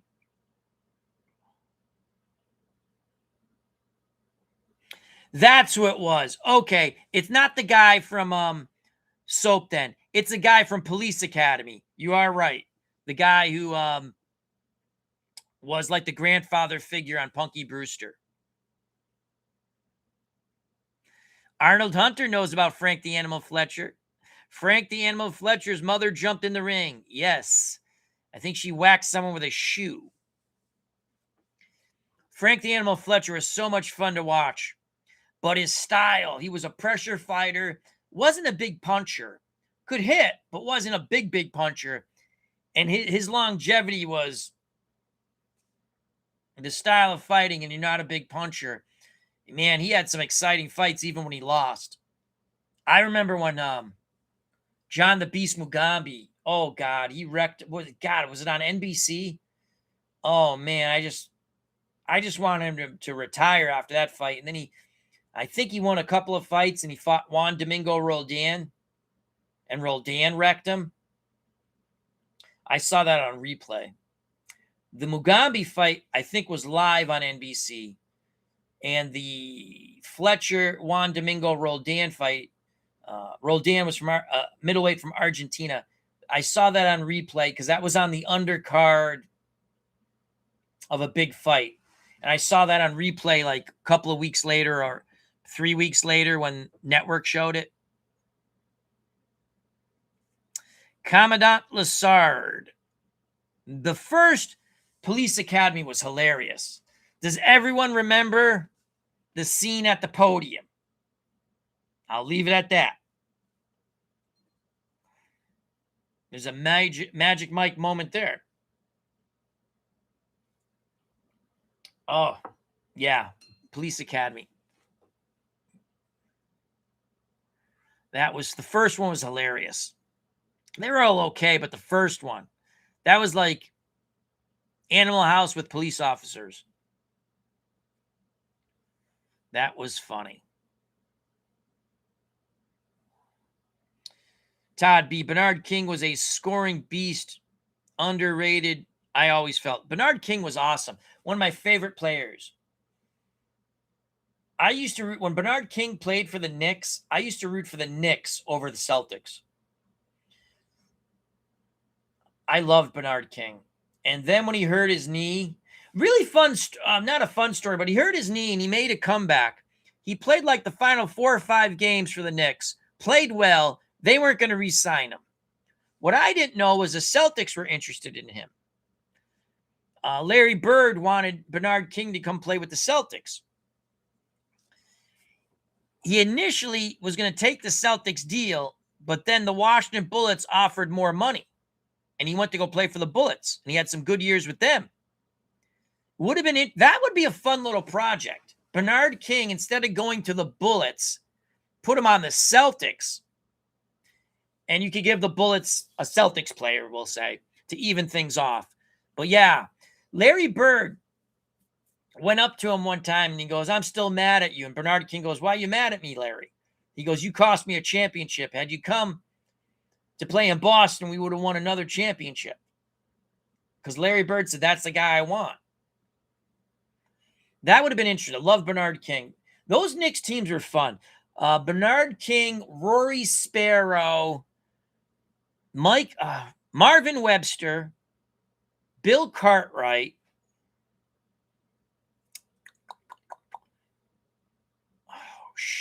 Ernie Grunfeld.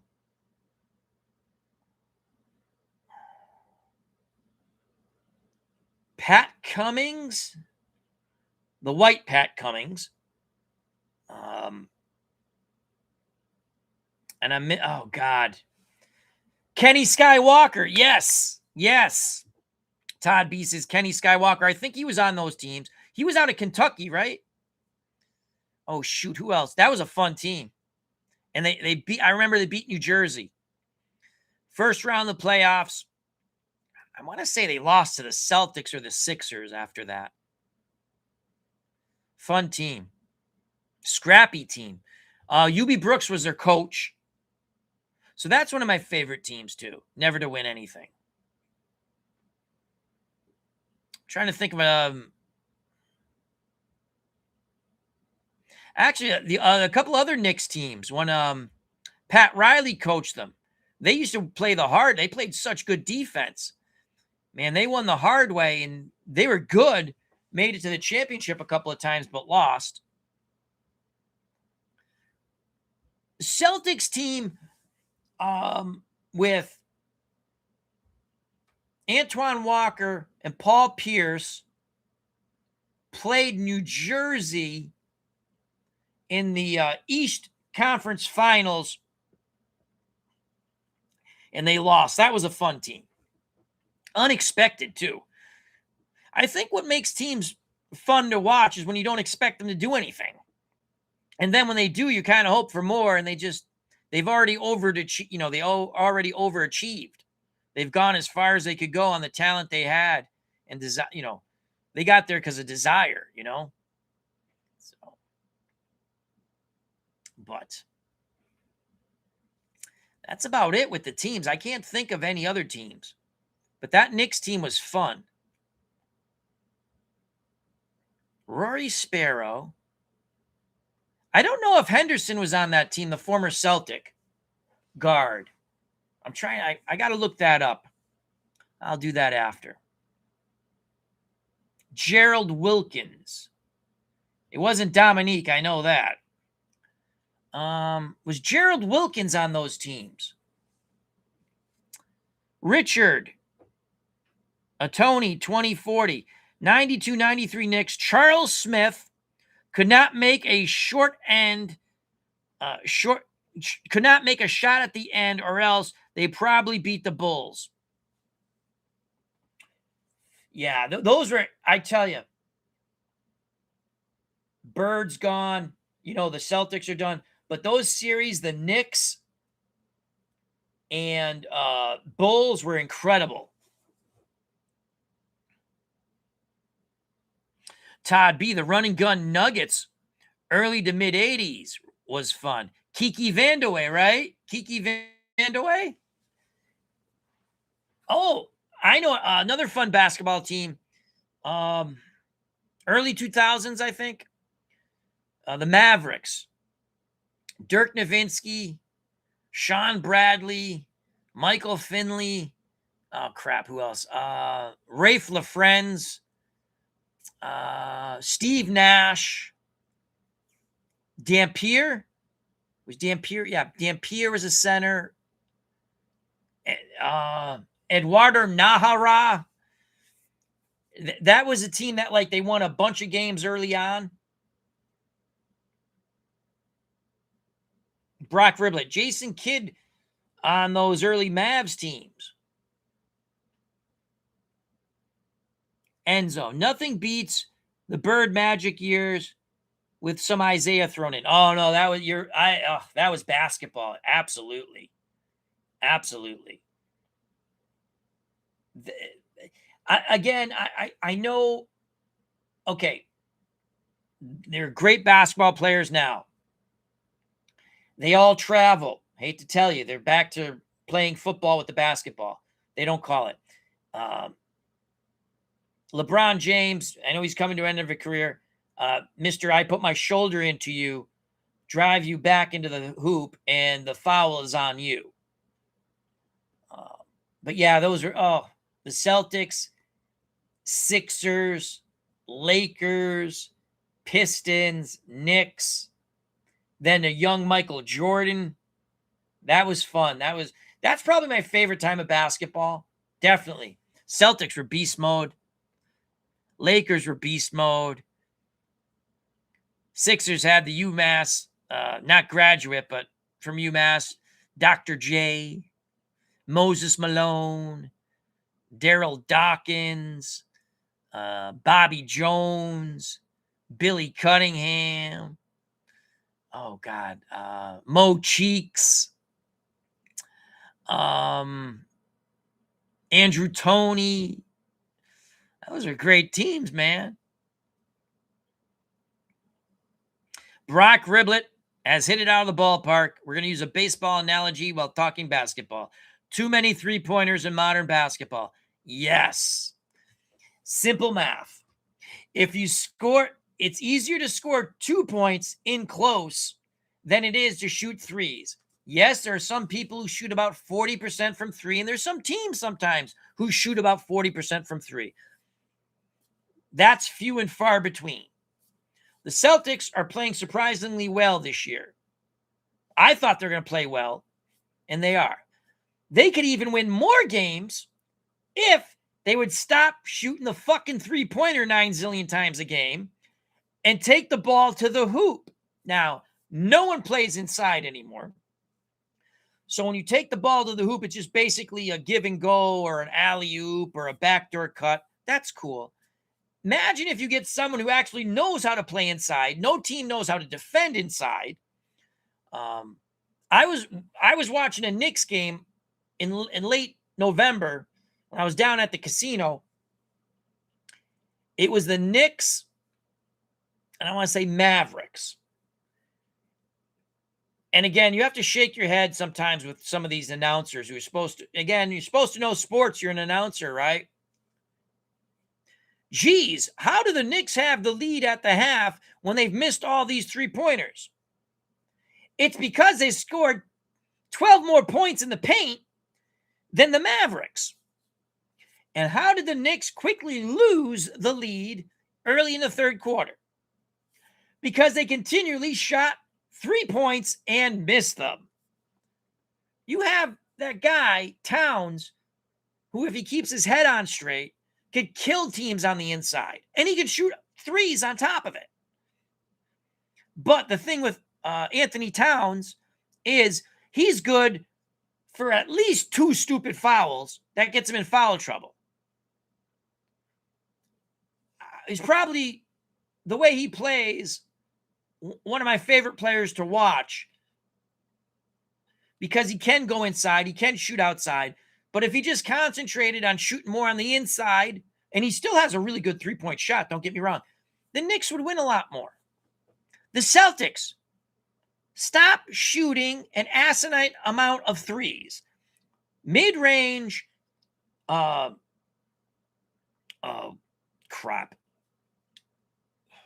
What the hell is his name? Jaylen Brown. Continue to attack the hoop you're going to win a lot more games. And they're playing well. People are surprised. If they had Luke Cornett still, the way they're playing, I like to see them play more up-tempo too. But if they had Luke Cornett, who went to San Antonio, Cornett and Cada, stop shooting the threes. I told my opinion, and it's been sort of right, though he's shooting better now. Pritchard was never going to have the same season he had last year. He's not going to have it. I mean, Simmons in limited play, he's averaging 15 points? It's pretty good. I thought they'd use him more. But yeah, the Celtics, just attack the hoop. Every basketball team, attack the hoop. You'll win more. Make your foul shots, get the other team in foul trouble. But yeah, it's like a three-point shooting contest. Becomes boring. Alternate History 100. And then she said, it's time for bed. Good night, all. Good night. Thank you for showing up, my friend. Check out and subscribe to his channel, Alternate History 100. Brock Riblet. And analytics have ruined lots of artistry of the sport. Just my opinion. Absolutely. Absolutely. I mean, stats and analytics are important, but the eye test is important too. You score. Put it this way. If a guy's making under 30% or low 30s, stop shooting as many threes. I get why Stephen Curry shoots threes and why that team, when it was winning championships, shot a shitload of threes. They're making 40% as a team, approximately. And they rebounded. Celtics sometimes they're doing better this year, but like last year, horrific at rebounding the ball. Sometimes they out-rebound the other team, and still it doesn't feel like they did. Put it this way. You have to know how to close out a game. If you're up by 10 going into the fourth quarter, and you start chucking threes and you start missing, you let the other team back in the game. Celtics blow more big leads. They're up sometimes 15 points. Especially last year in the playoffs against the Knicks, who I was not rooting for the Knicks then. I was rooting for the Celtics. How do you blow those leads? Because you start chucking up threes. Just attack the hoop. Sometimes it doesn't work. You do what you're supposed to do. You don't get the calls. You don't make the foul shots. But most of the time, it does. Simple math, folks. In closer, you're going to shoot at a higher percentage and score more. But what analytics says, 3 points are more than 2. No shit, Sherlock. But if you score more 2s than 3s, which you will win the game, provided you play proper defense and get decent rebounding. Here's my favorite analytics thing. I'll just use my Glory Days boxing chart. Football coach. Okay, go for 2. Why? Why are you chasing points when you don't have to? Yeah, once in a while it works and you look smart. Like when Denver upset Philly in Philly when they went for 2 and it ended up being 4-point lead as opposed to 3. Okay, it works once in a while. Still a stupid fucking play. But hats off. I was wrong. It worked. Again, still a stupid fucking play. And then Detroit, the Lions. I like Dan Campbell. I really do. I like that he's an aggressive coach. I like that he's changed the philosophy, the attitude in Detroit, right? Kick a fucking field goal once in a while, and you would have won a few more games and probably been in the playoffs. And 3 years ago, had you kicked those fucking field goals, I get it. I know your kicker missed one, but he's a pretty good kicker. You would have went to the Super Bowl instead of the 49ers. Possibly. And Mike Vrabel, who I love Mike Vrabel.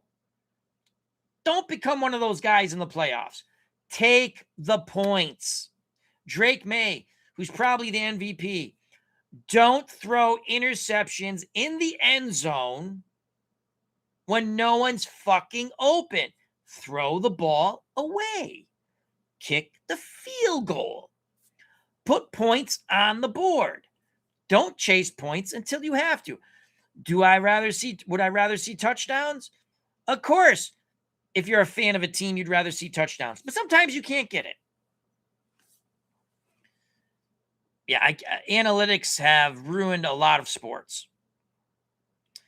Todd B., I think the 3-point line should be in effect only during certain times, like the last 3 minutes of a quarter, et cetera, et cetera. That would be interesting. I don't mind the 3-pointer. I just think teams utilize it way too much. Not every team are the Steph Curry Golden State Warriors, right? They were phenomenal shooting team. And there are other teams. Again, if your team's shooting around 40%, okay. But even then, you should cut back. Not everyone needs to chuck up threes. Because if you bring the ball down low and you score a couple more times than they expect down low, they have to start to respect the inside game. And you're going to get even better looks at three. Here's my pet peeve. Fast break and some jackass pulls up at the 3-point line. And then they make it once in a while. They're like, oh, what a great play. No, go to the hoop. Go to the hoop. I honestly think if you put the teams from the 80s against the teams from now and play with the modern defensive rules, the 80s teams would kill them. Kill them. Charles Barkley would put up 45 fucking points a game the way they play defense down low. They don't. You can't touch the guy. And they don't know how to play defense down low. They, block shots. And I think the teams, and yes, the new teams would adapt probably, but man, you're telling me the bad boys of Detroit Pistons, you're going to let LeBron James do his crap going to the hoop? They're going to high-low his ass.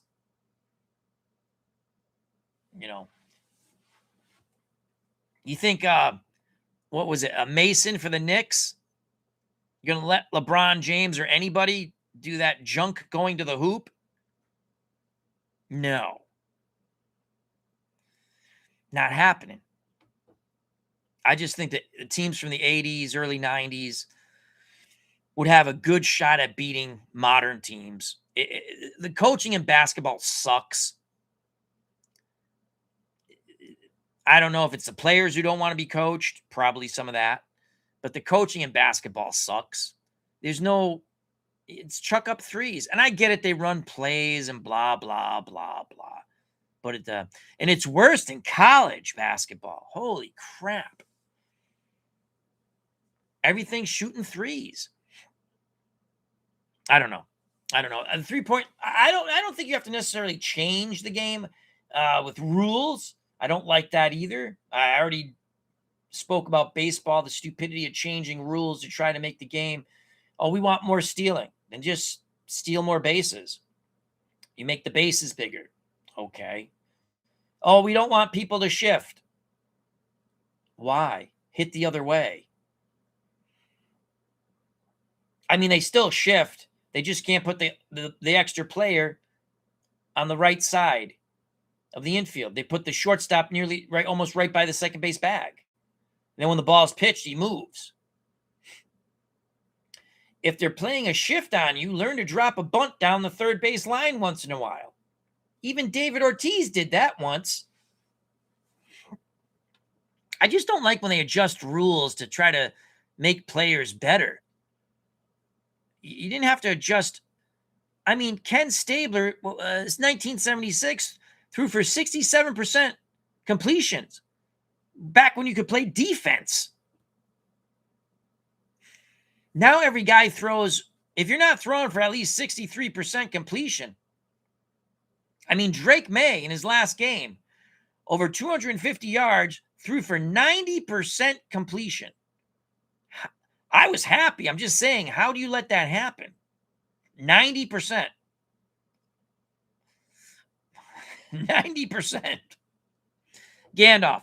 They played the shift against Ted Williams.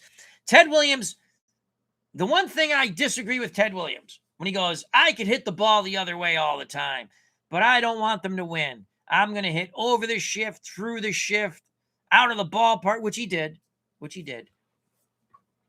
at times, but yeah. Wade Boggs hit the other way. Carl Yastrzemski hit the other way. You know who did not hit the other way for the Red Sox? J.D. Drew, Captain Double Play. He would turn those wrists over and pull everything to that right side. I get it. They're going to pitch to the shift. But you know what? Pitchers miss location. Take the outside pitch and go the other way. It's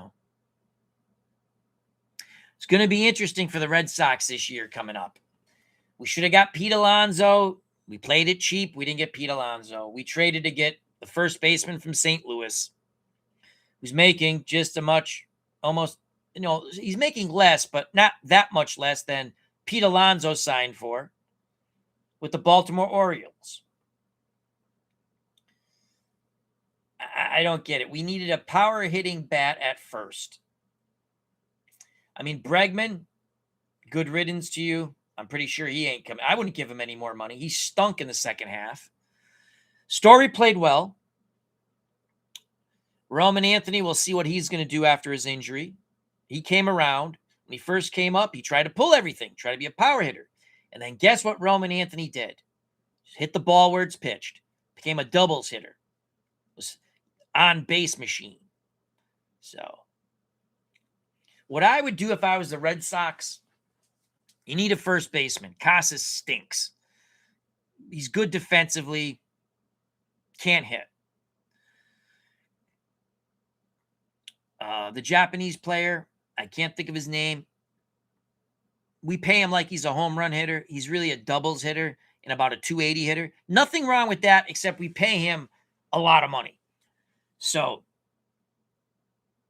I wouldn't get rid of Duran. They just want to, I don't know why they want to get rid of Jared Duran. I personally wouldn't. We have him under control for another year or two, I think. I have Duran in left, Raphael in center, Abreu in right. I make Anthony my first baseman. And then the Japanese, again, I can see him. I can't think of his name. He's my DH if he's healthy. Second base, I'm going to go with Hamilton. I know they've been playing him at first in the when we were down to see the Woo Sox. He was at first base, and I know they were doing that. Hamilton or Campbell. I'm sorry, Campbell. They were making a first baseman. I play Campbell at second. Hamilton's my utility infielder guy. Short Story. Third base, I guess they're going to go with Mayer. But we got this St. Louis first baseman now. So he's going to be our first baseman. They're going to try to move Duran. They're going to put Anthony in left field. There's no power in that lineup. Red Sox have no power in their lineup. I think Abreu hit 19. Story, he was healthy, he played very well. There's a shortstop out there. I don't think we picked him up. But if you pick up, oh God, what was his name? Can't remember. If you pick up that shortstop, it'll come to me probably after I stop streaming. You put him at short. You put Story at second. I mean, Mayer's all right. I just don't think he doesn't stay healthy. But if we didn't make the trade to get the Cardinal first baseman, Contreras, is that his last name? I would have put Anthony. I already told you what I would have done, but that's out the window. We probably should try to move the Japanese player. No one's going to want him. Or I would eat a lot of his contract just to free up a space. Because you have a lot more pitchers in Major League Baseball on a Major League roster now because, starters go 4 innings or 5 innings, and your bullpen has to go the rest. So you only basically have 3 guys on the bench, your backup catcher and 2 guys, sometimes 4 guys on the bench. So it's not like you can make a lot of moves. So you need guys who can hit. I mean, when they played the Yankees, it came down to the Yankees being able to hit. Red Sox, no power. And again, game 2 was a game they needed to win. They took game 1. Game 2, they could have won. They didn't. And that rookie pitcher for the Yankees pitched phenomenal. That was a joy to watch, even though it was against my beloved Red Sox. And the rookie for the Red Sox pitched good for about 4 innings. So, but that's about that with baseball. Pretty soon, spring training, summer, spring. I jumped a little ahead of myself. Spring just around the corner. We're almost there, folks. Almost there. All righty. Well,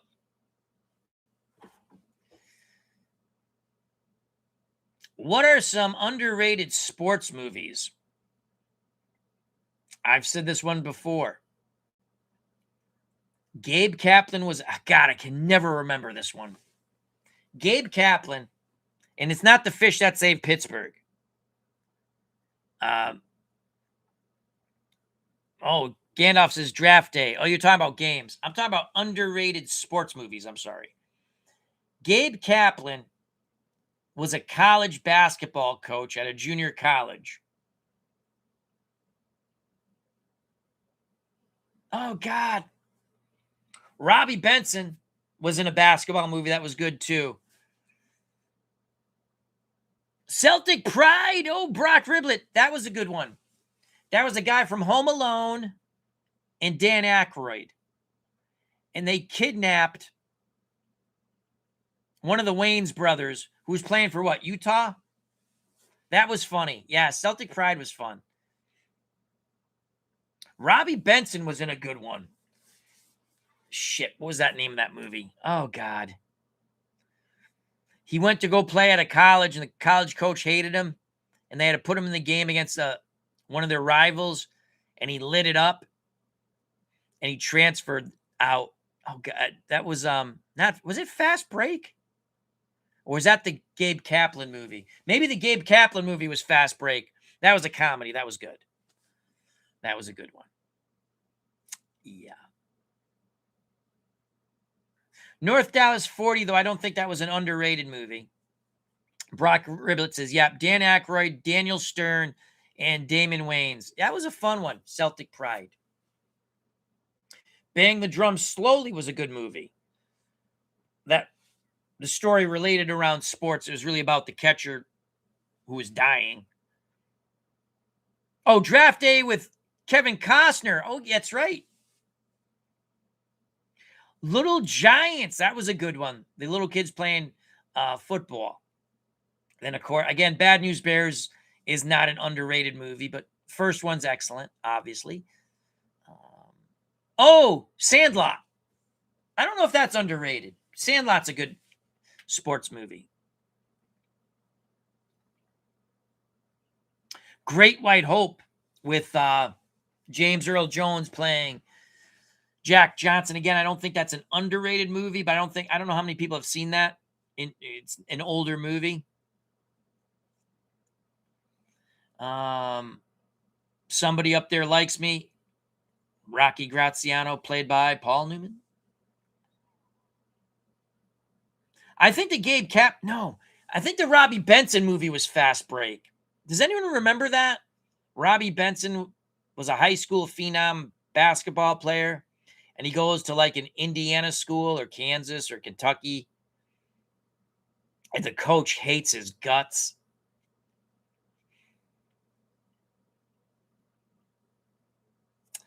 Ah, shoot. Oh, Kingpin, the bowling movie. Freaking hilarious. Bill Murray, Woody Harrelson, and Randy Quaid. That constitutes a sports movie.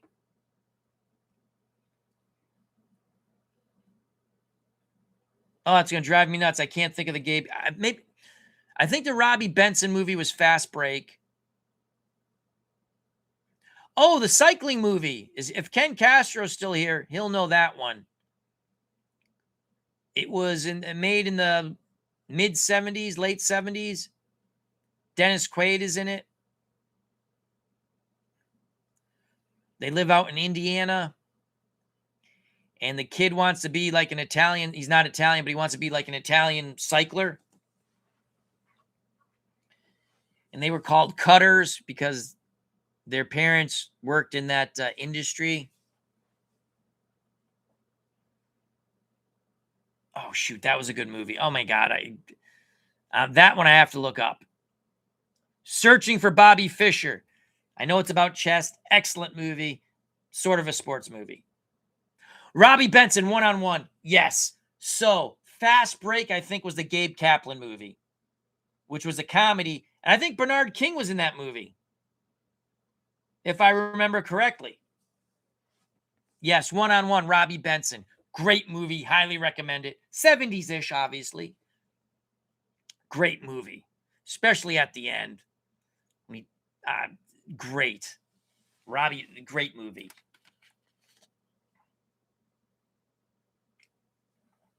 Jim L. Hoosiers. Hoosiers is excellent. I don't think it's underrated, though. But yeah, I love Hoosiers.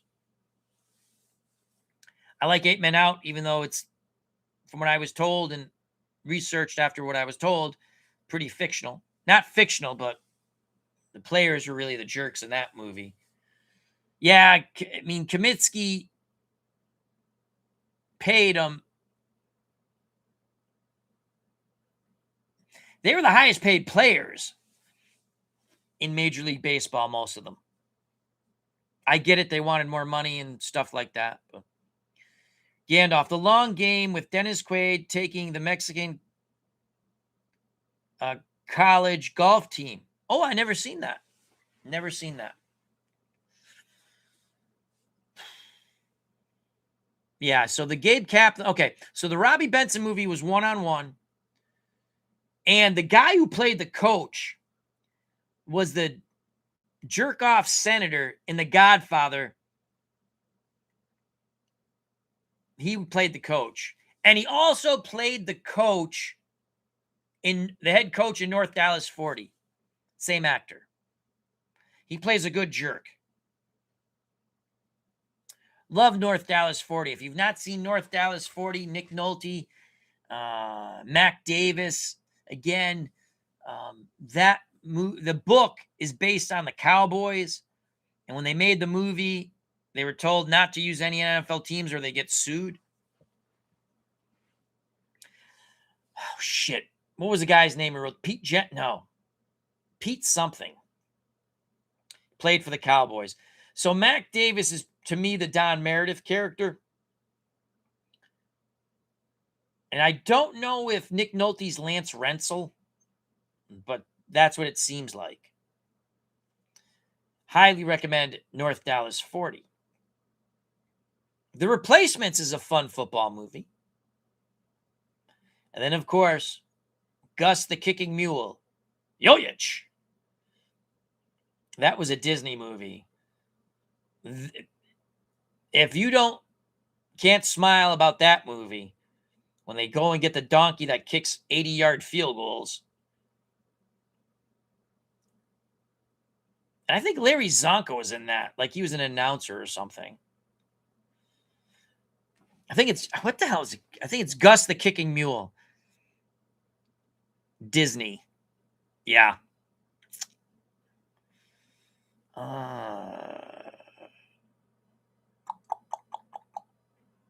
Cinderella Man, excellent movie. James J. Braddock story.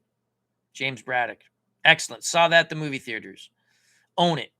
Excellent movie. The Harder They Fall. A pseudo Primo Carnera story. They take the boxer from Argentina as opposed to Italy.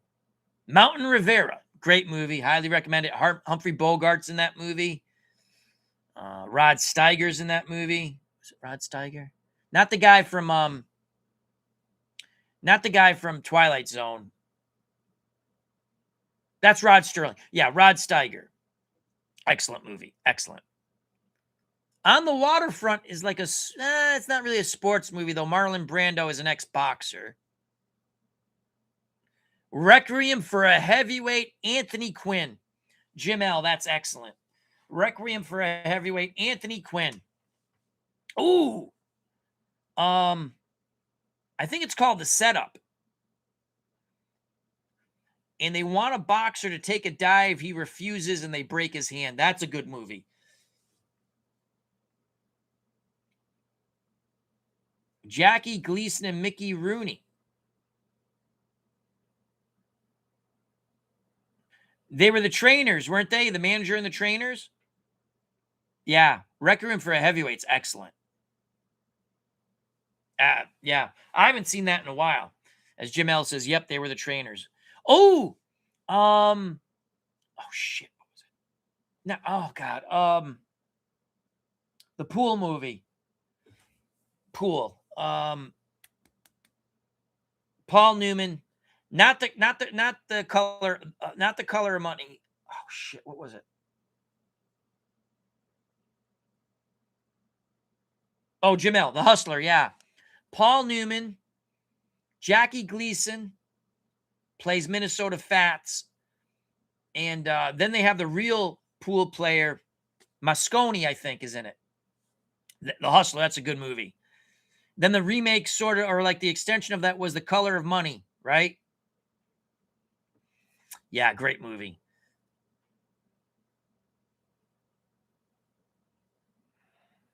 Shit, I can't think of that other movie.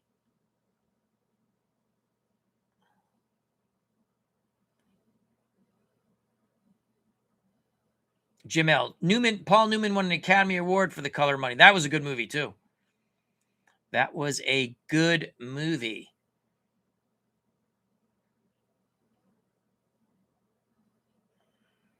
Oh, there's another Tough Enough with Dennis Quaid. It was like, it's based on a true story. A Tough Man Contest. Dennis Quaid. And if you see the movie, there's a lot of actors you'll know, a lot of character actors in there. But Dennis Quaid's a big star. That's a fun movie. Under like a boxing. Again, it's a Tough Man Contest. Tough Enough. I watched that a ton of times when we first got cable. That's a fun movie. Horse racing. Richard Dreyfuss. Oh, God. What the hell is it? The famous, I'm having a very good day. It's a horse racing movie. It's a comedy. Very good. I have it upstairs, and I can't remember the name. Brock Riblet. 6 Man starring Marlon Wayans, where the ghost of his brother plays with him on a college basketball team. One of my favorites. Oh, Sylvester Stallone wrestling movie. Yes. Oh, God. And it was Lee Cantalone played the wrestler who was a professional boxer who actually retired undefeated, but he actually fought nobody. That is Paradise Alley, Jim L. I think you're talking about Paradise Alley. Over the Top. Brock Riblet. Was that the Sylvester Stallone arm wrestling movie? But I think Jim L's talking about Paradise Alley, which is actually they have a really cool wrestling scene. Like it was more like MMA. It was like actual fighting. It was like they have a really cool fight scene at the end. Like it's raining down at the docks, if I remember right. And then Any Which Way But Loose, Any Which Way You Can, with Clint Eastwood as the bare knuckle boxer. And here's another one that technically could be considered a sports movie, but it's more of a gangster movie. Guy Ritchie's movie Snatch, with Brad Pitt as the gypsy bare knuckle boxer. If you have never seen the movie Snatch with Brad Pitt, Jason Statham, It's a Guy Ritchie gangster movie. It's absolutely awesome. This was pre-Madonna, and thank God he divorced Madonna and went back to making good movies. Caddyshack. Excellent movie. Underrated, probably not, but yes, love Caddyshack. Own it. I think the Richard Dreyfuss movie is Hot to Trot. Funny horse racing movie. Oh, shoot. What was it? It's a golf movie. I think it's A Legend of Bagger Vance. That was pretty good. Will Smith. Is it Jack Lemmon? Tin Cup. Yes, love Tin Cup. Tin Cup's good. Brock Riblet. Play It to the Bone, boxing movie, Antonio Banderas and Woody Harrelson. Oh, yeah, that was good. I haven't seen that in a long time. Yes. Here's one. Ryan O'Neal, Barbara Streisand. It's a boxing movie. It's a comedy. And I can't remember the name, but it's funny. Ryan O'Neal was like a good, I don't know if he was a Pan Am champion, and he doesn't want to turn pro or something. And he has a driving school, and they go broke. Barbara Streisand is like a perfume heiress and clothes heiress, and she goes broke basically due to mismanagement. And she owns she doesn't even realize her company owns the contract of the fighter Ryan O'Neal. And she makes him fight because she needs money. White Man Can't Jump. Very good movie. Mark Russell says, Here Comes the Boom. I don't remember that one. Enlighten me. Oh, I already said that one, Jamel. Kingpin. Jamel says, what about the bowling movie with Bill Murray and Woody Harrelson? Kingpin. Youngbloods. Yes, that was a good one. Youngbloods was Rob Lowe, the guy from Dirty Dancing who passed away. It'll come to me. Patrick Swayze and some others. Mighty Ducks. Quack, quack. Brock Riblet says.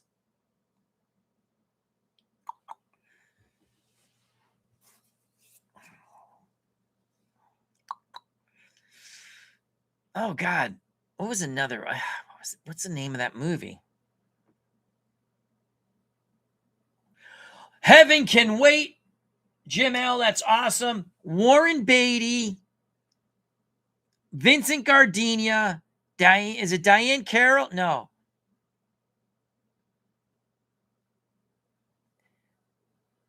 They shoot. Yes. Heaven Can Wait. Awesome movie. Love it. Mark Russell. Oh, Here Comes the Boom. Kevin James is an MMA fighter. Okay, I remember that now. Heaven Can Wait was very good. Highly recommend it. Any Given Sunday. Very good. Brock Riblet. Al Pacino, Dennis Quaid, Jamie Foxx, amongst others. Longest Yard.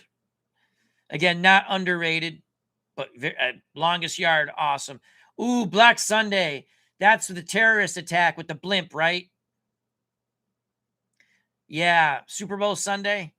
The blimp. Wasn't it the blimp? They were going to spray poison or something. I'm trying to remember it. Yeah, I watched that once. It was enough. Jerry Maguire was awesome. Absolutely, Brock.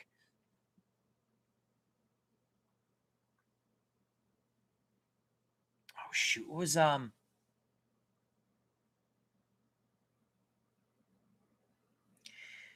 Heaven Can Wait with with Warren Beatty. That's the football version. It's a remake of the same concept, but a boxing movie. And I can't think of it, but that was a good one where the boxer wasn't supposed to die yet. they give him a different body, same thing like a rich guy, and he becomes a champion. Jerry Maguire is classic, Jim L says. Jerry Maguire is very good, very good. Ooh, Tom Cruise, high school football movie. And I can't remember the name. But that was in the early 80s. Tom Cruise, high school football. I think Sean Penn's brother's in it. The right, oh God. The right, no, that's the astronaut movie.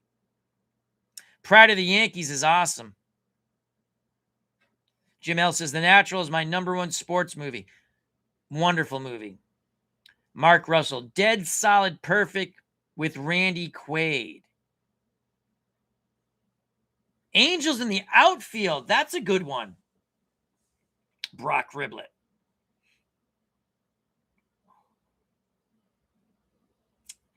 Angels in the Outfield. Fear Strikes Out. That's with Mark Sabo says Fear Strikes Out. Anthony Perkins, he plays Jimmy Pearsall. And Cara Malden is his dad. And Anthony Perkins had no athletic talent whatsoever. Story was very good. He was horrible. The Wrestler, Mickey Rourke. Yeah, that was good. Remember when he cut himself? When he was doing the cold cuts? Oh, God.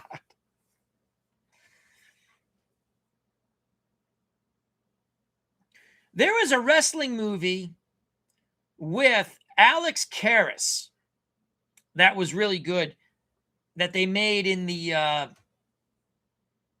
early 70s, probably mid 70s, after obviously he played football. Brian Song. Both of them are very good. The one with Billy D. Williams and James Caan, and the remake is very good too.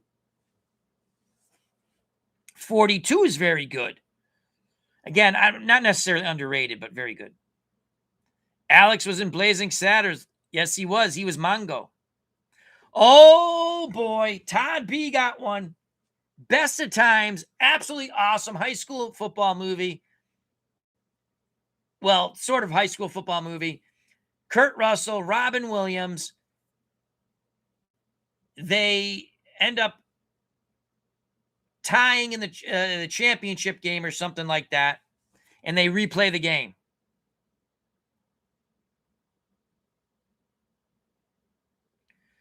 Jim L says, good one, Todd. Mark Saibo. It Happened Every Spring. Who's in that one? Sounds like a baseball movie. Let's see if I can remember that one with a hint.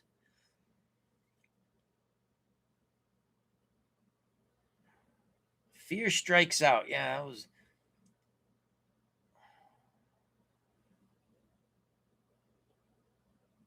Mark Russell says that's an old one.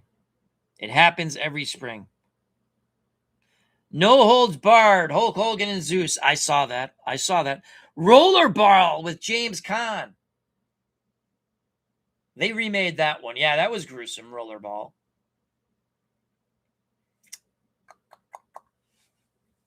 Oh, these are some good ones. Can anyone remember the Alex Karras wrestling movie? Where he was like a bad guy wrestler, but at the end, he wanted, like, the quote unquote good guy wrestler was a jerk. Legend Sports Universe says, good evening and Happy New Year, Alan, chat. Same to you, my friend. Check out and subscribe to that wonderful channel. He does great things. Legend Sports Universe. Mark Russell, 7560 with the wood repellent.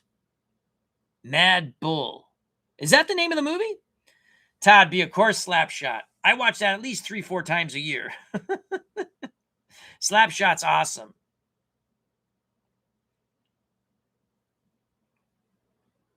Jim L says Mad Bull had Karras in it. If it's a wrestling movie, it had to be that one. It was a good movie. Interesting storyline. So Mad Bull, Jim L says Mad Bull had Alex Karras as a wrestler. Yeah, it had to be that one. That was a really, again, 70s-ish movie. Probably doesn't hold up, but the storyline was really good.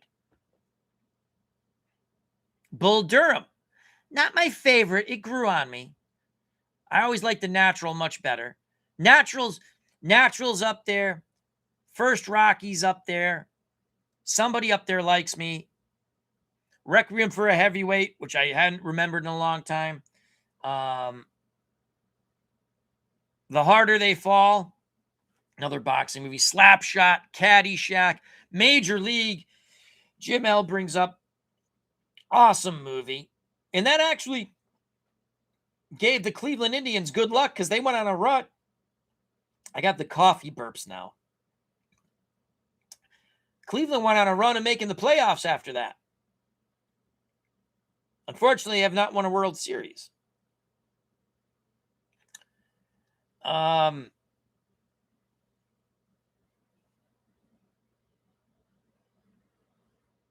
Slapshot, Caddyshack, The Natural, Major League, Longest Yard. Love that one. Mark Russell says, Little Big League is well done, underrated baseball movie. Oh, League of Their Own. I like League of Their Own.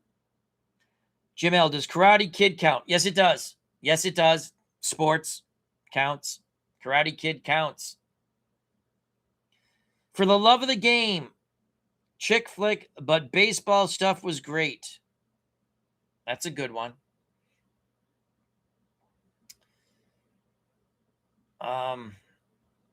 We've hit a lot. We've hit some old ones I forgot about. Seabiscuit. Loved Seabiscuit. That's a good movie. Again, not underrated, but I guess we're getting away from underrated. Or forgotten is more the term, probably. The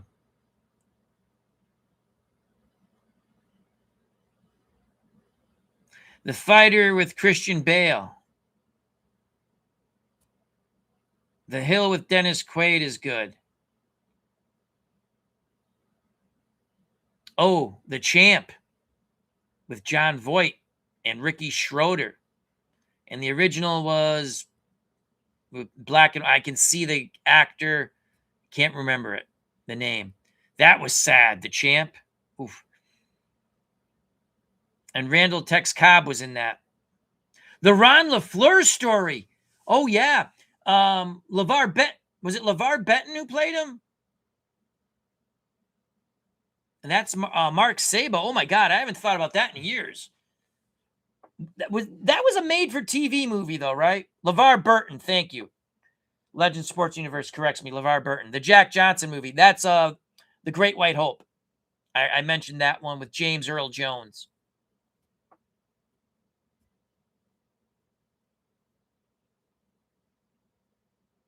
Todd B. Another chick flick baseball movie, Stealing Home with Jodie Foster. Oh, yeah. That was like a coming-of-age movie, wasn't it? Oh, wow. That's an old one. That was a good movie.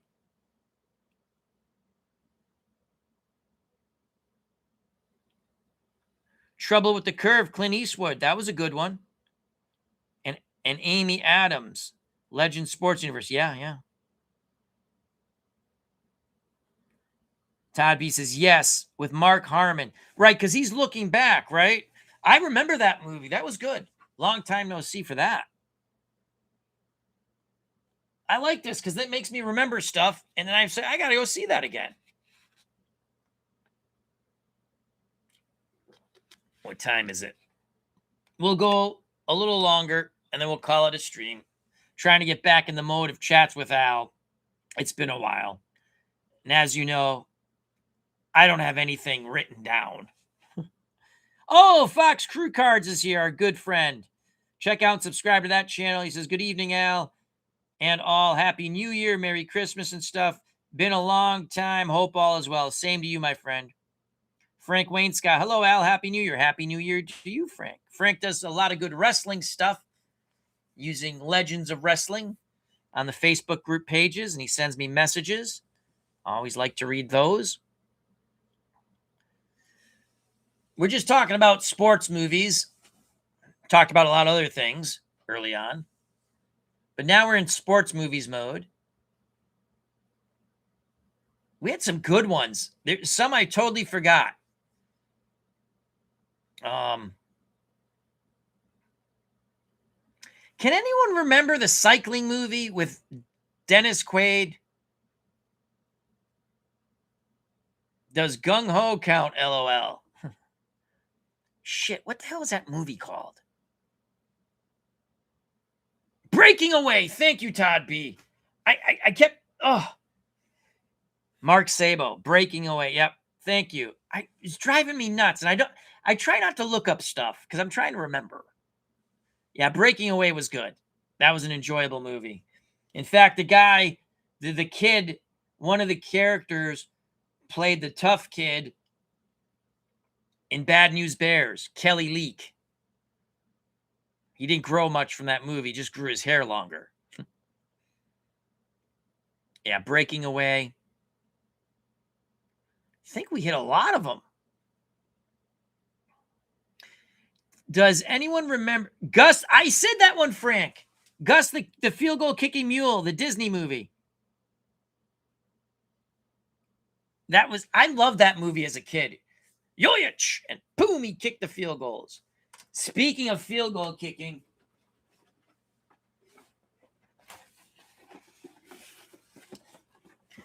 at some point I will do a video of me attempting to kick a field goal with Super Toe, which is really Super Jock. Do you guys remember this?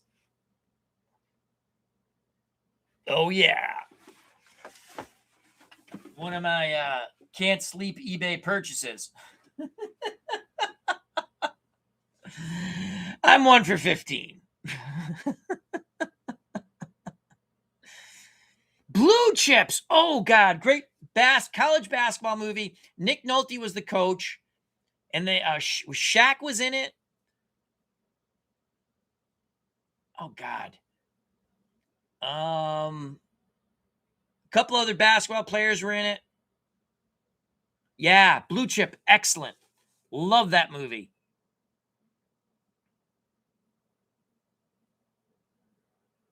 Penny Hardaway. Thank you. Thank you, Mark Russell, as he brought up Blue Chips. That was a good movie. Todd B says, I almost knocked my cat unconscious with the hard plastic football, LOL. Yeah, these have the hard plastic football. But when I was playing with my grandson, the mongoose, as I call him, we were playing on the carpet, and it was like uneven. So that had something to do with me missing a few. 1 for 15. So if I can get Nurse Teresa, and we'll do it in the hallway up above, because it's solid, and I can't break anything, it's the hallway. We'll set up the old field goal thing and see if we can make one. Yeah, that was Larry Mullins. How you doing? Hello, Al. Would Action PC work if you have APA, draft league cards, and dice for manual entry? Yes, but Larry. So you're saying you have like a draft team, correct? Let me understand this. Arnold Hunter, the world's greatest athlete. Was that a Disney movie with Kurt Russell? Arnold? Remember how they did like the world's smartest guy, the world's strongest boy?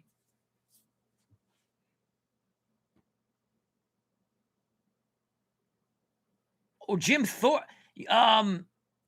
Everybody's All-American, Burt Lancaster, the Jim Thorpe story. That was a good movie. I saw that when I was a kid. And then they screwed Jim Thorpe and took his gold medals away. It's what our country does sometimes. Just like what they did to Joe Louis. Because, why reward people who did good? Larry Mullins, 1975 year, sorted players according to position, then redrafted them onto fictitious teams. Yes, but you got to key them all in. Wait a second. Wait.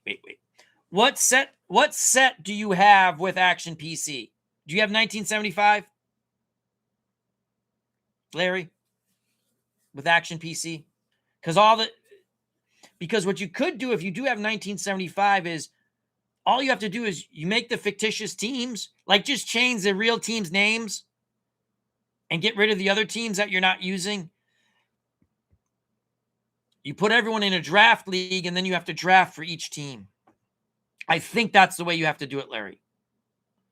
I just did a couple of videos using the manual entry with APA and History Maker Baseball.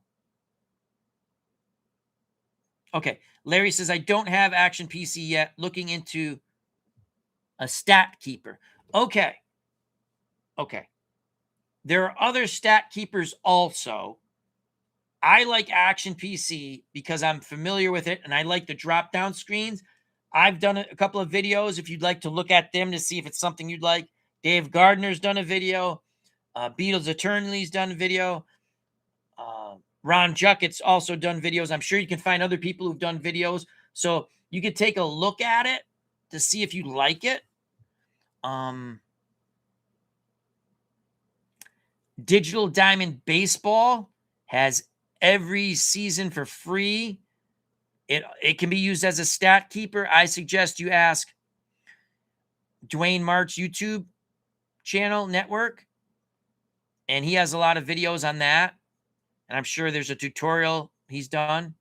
If not, you can find one. Pocket Pennant is a good stat keeper. Oh, so Larry Mullins has seen it. The draft league concerns me. Yeah, because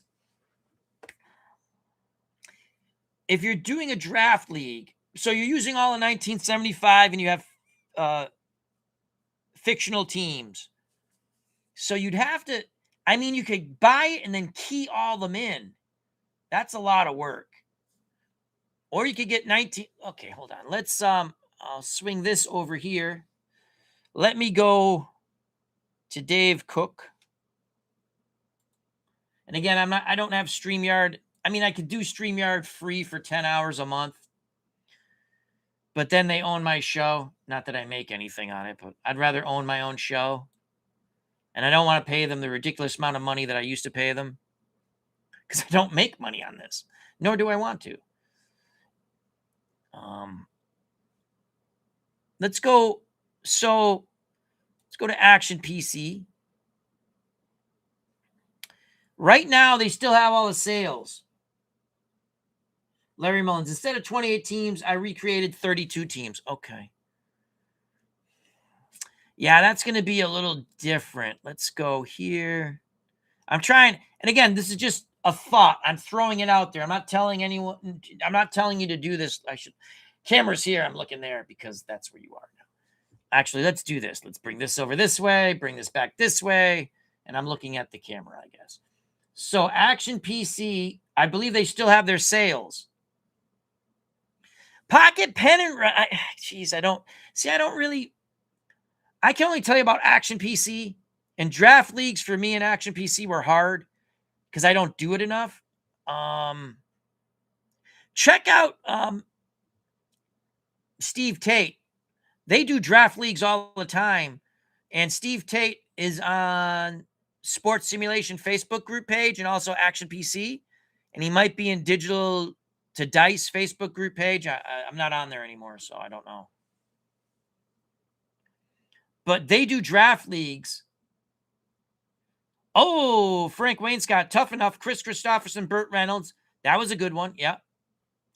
All right, let's go here. Official site. Okay. Close that out. Let's go shop. Okay, right now, you can get the basic package for the baseball game.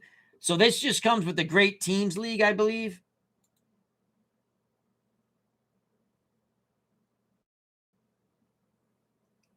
for $39.60. That's the basic package. Springfield Indians, the old hockey team, though they really didn't have these colors. I mean, they were a Whalers affiliate, but they really didn't have the Whalers colors. I'm trying to remember if they did or they didn't, but they did. But it's pretty cool. It's like a hockey sweater jersey. I love it. I bought it at the Springfield Thunderbirds in late November when I went to the hockey game, AHL hockey. So okay, Larry, you're using the 1975 season and you're making 32 fictional teams. Well, this is what you'd have to do. Okay. This is what you would have to do, I guess. I would buy the basic. I'm not telling you to do this. If I was doing it, and I'm not good at draft leagues. I did a football league. It took me forever. It was fun when I made the teams. I did like a modern version of the World Football League. Right now, the basic game, which comes with great teams from the early 1900s up until looks like 2018, all kinds of different great teams. That comes with the game. So if you want to do something with that, you could, but you're using 1975. So if you're going to do that, you'd buy the basic game because that's the cheapest one. Has all the features. It's just you don't get seasons with it, except the great team season. Then to purchase 1975 would cost value. There you are. 1975 would be $9.50. So it's half the price what it normally is right now. That's an option. Option number 2 is to check out Digital Diamond Baseball on Steam. I believe it's $20-something. All the seasons are free. You can do a draft league there. Larry Mullen says, keeping game stats on paper is not the problem. It's adding up all the stats. Yeah. That's why I don't keep stats when I play on paper. I hear you. Believe me. I hear you. I just play the game, enjoy it. But you're doing a league, which is fun. I would check out for what you want to do. Again, I'm not the guru when it comes to Digital Diamond Baseball. That would be Dwayne Martz and other people. I would check that one out and also check out Pocket Pennant Run, because with one purchase, you get all the seasons. Like all the players and stuff. But I don't know how to do that. I'm not good with draft leagues. The reason why I use Action PC, I have a ton of seasons. Because every time there was a sale, I picked up seasons. So when he has sales now, like his ridiculous gazillion seasons for low price, I don't even buy it because I have them. And then he's always giving away free stuff. So, as Larry Mullen says, I like my own little fantasy baseball world. It's fun. It's all fantasy. Our games don't change the past. Some people get bent out of shape when I play games. Like, oh, that would have never happened. It's a fucking game. It's a game, dude. It's a game. Have fun. Back to the chat. Semi-tough. We already talked about that. Youngbloods. We brought that one up, Frank. Yeah, that's a good one. I would, again, I'm not Pocket Pennant Run, Digital Diamond Baseball. Those are probably, because when you buy it, you're getting all the Pocket Pennant Run. If I understand it correctly, I had one like the earlier versions. It's a fun game. I just don't play it. Ballstat. Okay. There's also that's a good option. What's this one called? I have it on my phone, but I don't use it a lot. What the hell is this called? iScore. This works pretty good. You got to punch everything in. There is a pay option where you can download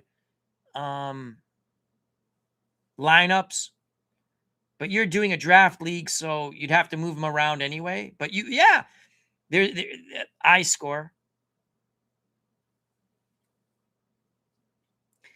I used it a bit, but it was clunky for me.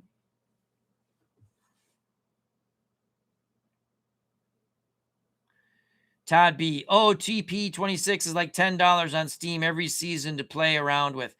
Yes, but he's doing a card and dice. You can't see OTP. That would be perfect to keep stats, but I don't think you can do manual entry. You can actually play OOTP like Dynasty Baseball with no animation, all text based, with the field and the players' ratings. Plays again. I'm not an expert at Dynasty Baseball, but it looks similar. I'm not saying it plays it as accurate. I'm just saying that's what it looks like. So we're going to go for 6 more minutes, and we shall call it a stream. So, Larry Mullins, you have Action PC, but it's going to cost you a little more. Excuse me. You have Digital Diamond Baseball, which on Steam, I want to say it's $20-something. Let me go on Steam right now. Store, because the sale's going for a few more days. And digital.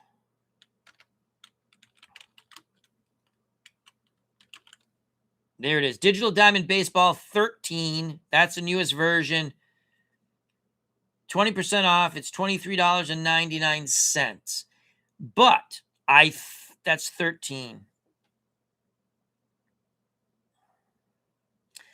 I don't know. I don't know if manual entry started with version 12, which might be cheaper. Oh shit. Music. Close. I don't feel like getting fined.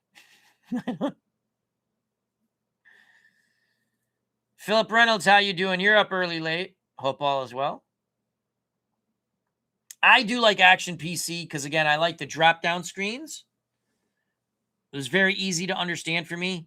I had Digital Diamond. I just couldn't get the hang of it. Most of it's pretty straightforward. Because you're like you're doing, like, say, you're typing it in 4 to 3. I don't know if it's changed because I didn't get the new version. So yeah, I think Digital Diamond 12 you can manually input. I'm almost positive, but I think 13's easier. I don't know. I would check out Dwayne Martz or just message Dwayne Martz. Message Beatles Eternally if you can, regarding Pocket Pennant Run. iScore, Ballstat. I don't know if you can you still download Ballstat?